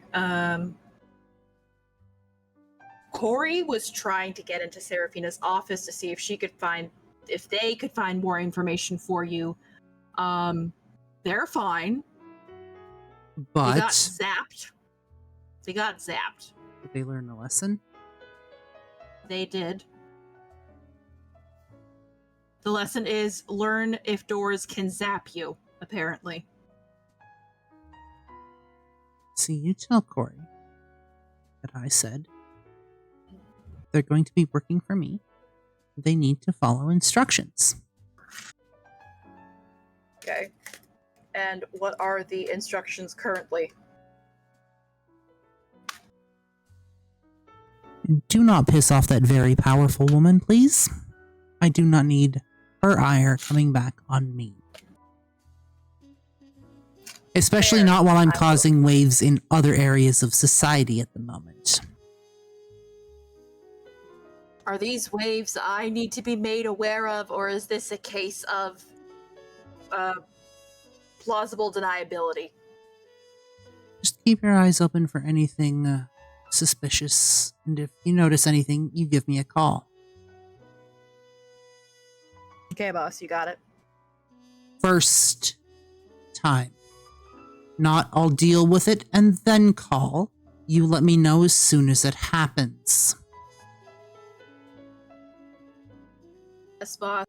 You will be my first call before I do anything stupid. Try not to do anything stupid. If I have to put you, if I have to bury you, I will find somebody to raise your corpse, and then we will have some very, very strong words. Okay, but you also kind of sort of hired me because I'm willing to do stupid shit, so you're giving me very mixed messages, boss.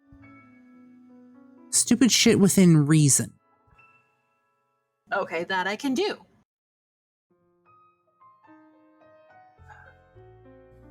We'll talk soon. I'm gonna try and get Ronnie a bit more awake so she can call her grandfather. Okay.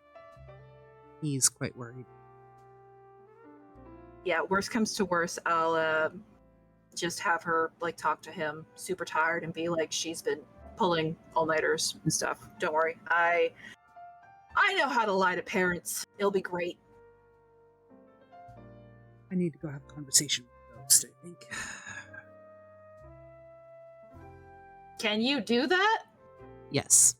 With some help. Do you have that help? Because I'm currently looking at the thing you used last time, and she's currently doing grabby hands at me. For what? I think the phone. Give her the phone! Pardon? Give her the phone. This isn't even my... Oh, fuck. Hey! Why do you get to go on super secret adventures with Marcus and leave me behind? I went to visit my mother. It's not that super secret. To see your mom too. We had so much fun on our... Not gals trip, but like our fun night out. You will get to see my mother soon enough. Some things to take care of. I need you to prepare yourself. What? You remember our little tiny friend who likes to play with the lights? Beans. I love beans. Beans is great. Yeah, there was a surge at the apartment building today, Oh, which means either something went wrong or he's trying to get my attention. I wonder if he got spooked by something. Or maybe he's sad that you all left.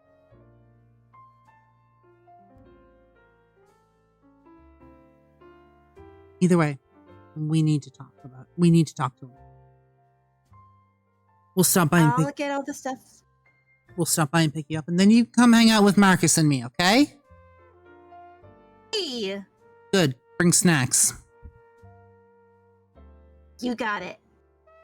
I will bring all the O negative we need. I'll call Okay, you. love you. Bye. I'll call you when we're close, and I will hang up with you. Well, that was a conversation. Marcus looks at you. I'm pretty sure you just had 3 different conversations on the same phone call. Yeah, I did. I'm gonna drop Mom off. Get her stuff taken care of there. While that's happening, I gotta go have a chat with a friend. While we're out and about, I'm gonna get you to stay with Mom. If that's okay. That's fun. I Unle- don't have a problem looking after your mom for you. Unless you have other pressing matters. He glances at his watch. I'm gonna have to make a phone call of my own soon, but Unless Riley wants to step and offer services. where are we going? Do you know Bastion?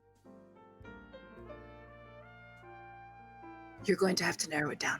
The tattoo artist. Relative to Bastien Dugas. That's the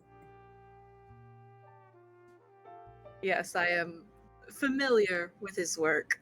He's fixing Mum's problem in exchange for it.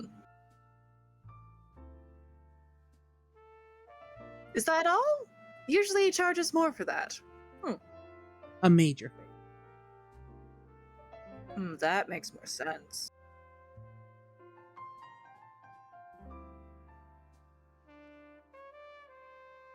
Oh, and a cover-up tattoo apparently. But if you could keep your eye on Mother for a bit, I'm gonna have to go have a conversation. Oh, you're finally getting that bite mark covered up? He says, looking at... Wait. What bite mark?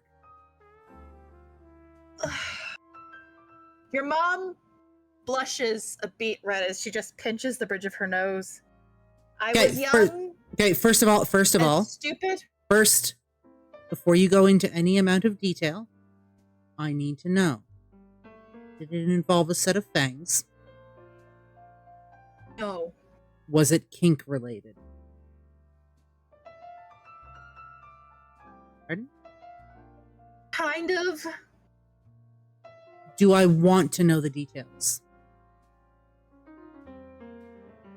Probably not. Then I'm not going to ask. Go get it covered up.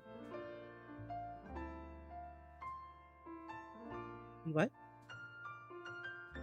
Great. Let me go get changed. We're going to head back. Riley, I suppose this means for right now, you and I are kind of good at semi-working acquaintanceship? Sounds like a very good title for what the two of us are right now, my dear. Maybe it'll become more, but in the meantime, Echo will reach into the pocket. I have a business card and hand it over. I believe we use these. Yes, thank you very much, my dear. I will make sure your mother makes it to her appointment and bring her back post-haste. Echo's just gonna raise an eyebrow at the fact that no card was given in exchange. He rolls his eyes and then just digs into the inner lining of his jacket, pulls out a card. Oh no, wait, not that one. And he goes to the other one, takes out a card, hands it to you, and the name on the card just says Azrael on it, with an insignia that looks like two H's overlapping one another as he hands it to you. Have I seen the insignia before? You have not this iteration. There is also a phone number on the card. With that,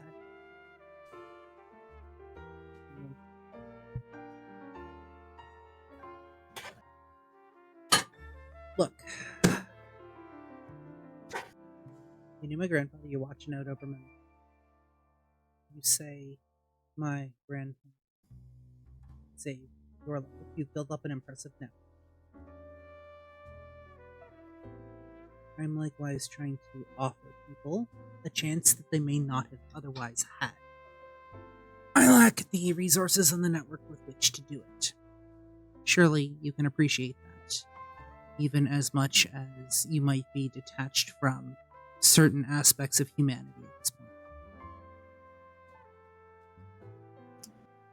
You are not wrong. I am hoping that we can come to maybe not the same sort of mutual respect, but at least a mutual respect between one another that you have had for my family for a while. We can certainly try, my dear. I have a habit of being a thorn in people's side, which I have a feeling might come in handy for me. I have a habit of getting my way into things and out of things and into even more things that get me into trouble. And I have a habit of being a downright pain in the ass. Oh, these are all facts I am already Okay. well aware of.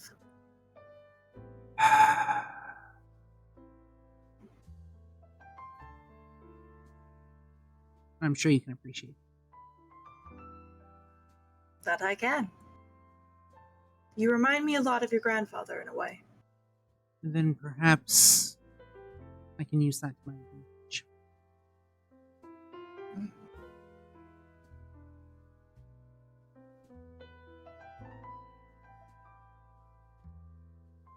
My end goal is to leave this world better than I found it. Leave people in a better place than I was at my lowest. And to use my time with eternity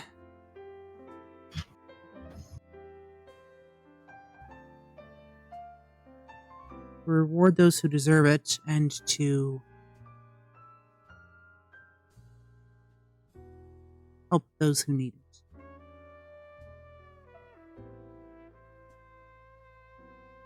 Offer people a leg up.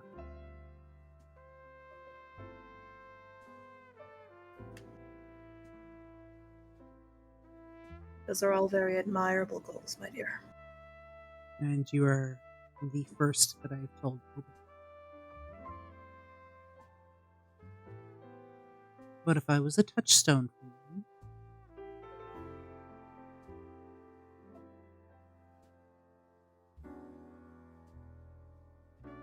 maybe I can make you proud. Maybe I can still make you proud. Well, it seems that even in death, you are doing the very thing you were a touchstone for. Seek the truth, no matter how hard. Seek the truth, no matter how absurd.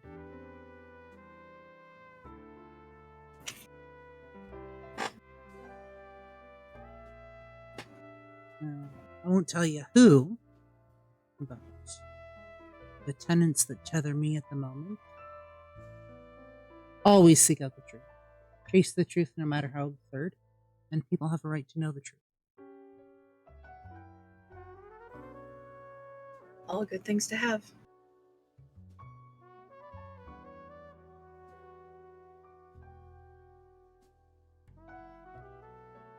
Admire the small things in life. Protect the innocents. Those are mine.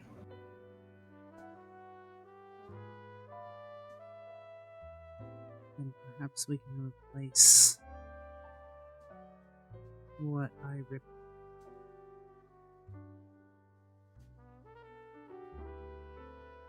Not quite that simple, but I appreciate the sentiment, my dear. It will take time. And one day, I might find someone who embraces that similar spark that you gave me. But for now, I'm just doing the best I can. I would ask one. Two things. And what is that? If I find myself at the wrong end of a stake or otherwise at some point, because I have a habit of trampling on toes, and we all know that's a dangerous game to play, and I end up not surviving, one, look after my cohorts, the people that I'm currently watching over, and two, eviscerate the people responsible for my death. Oh, my dear, that is without question. No need to worry. On that note, I have a ghost to go.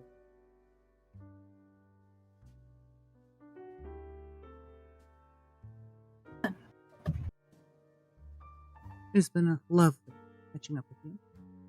My apologies for the crassness earlier this evening.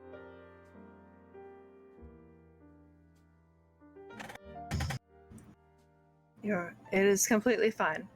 I would have been in the exact same situation if something were happening to my mother. Rest her soul.